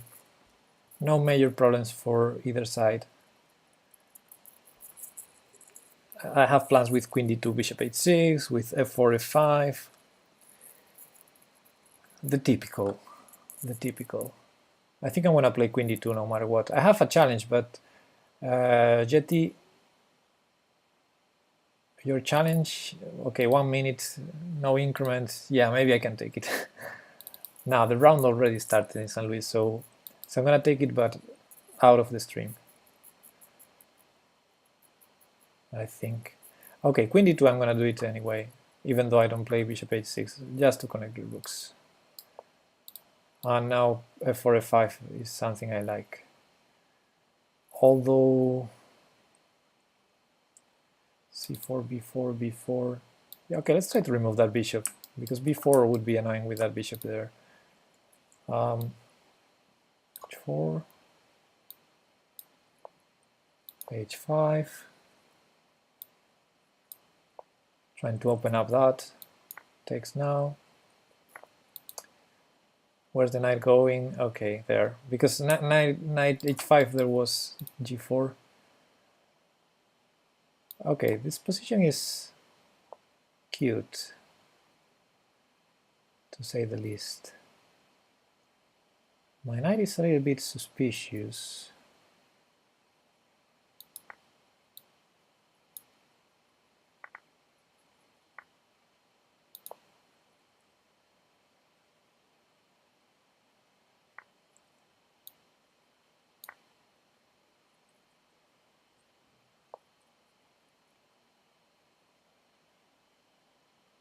That was a good move. Okay, let's sacrifice that pawn on h6 to get some pressure here. And I won time. Yay! That's how you win. Yeti, I take your challenge. Let's go. 1 minute. I can do it before I end the stream. Stop sending me challenges, please. Queen e2 line. Oh, c5. You know the theory, don't you? What is that? What was that exactly?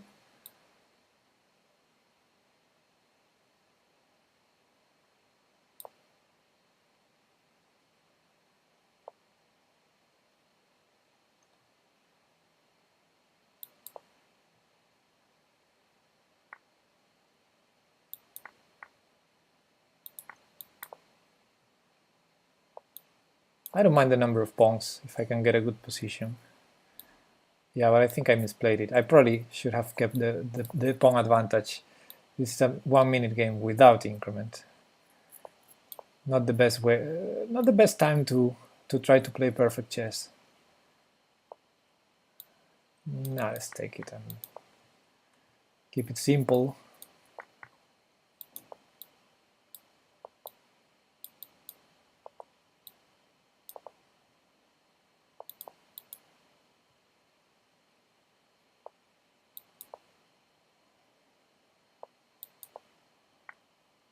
Check.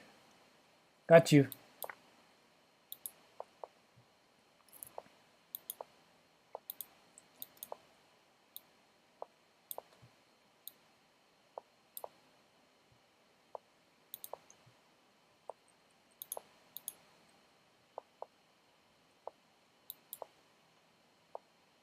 Check. Here. Can do this. Good game, Jetty. Grishuk played 1 f4. Okay, let's go there, guys. Let's go there. Okay. Okay, boys. Let's go and see the Sinquefield Cup.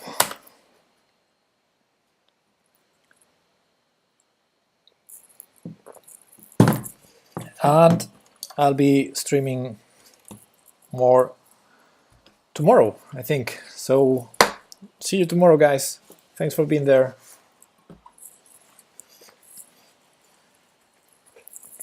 Bye bye.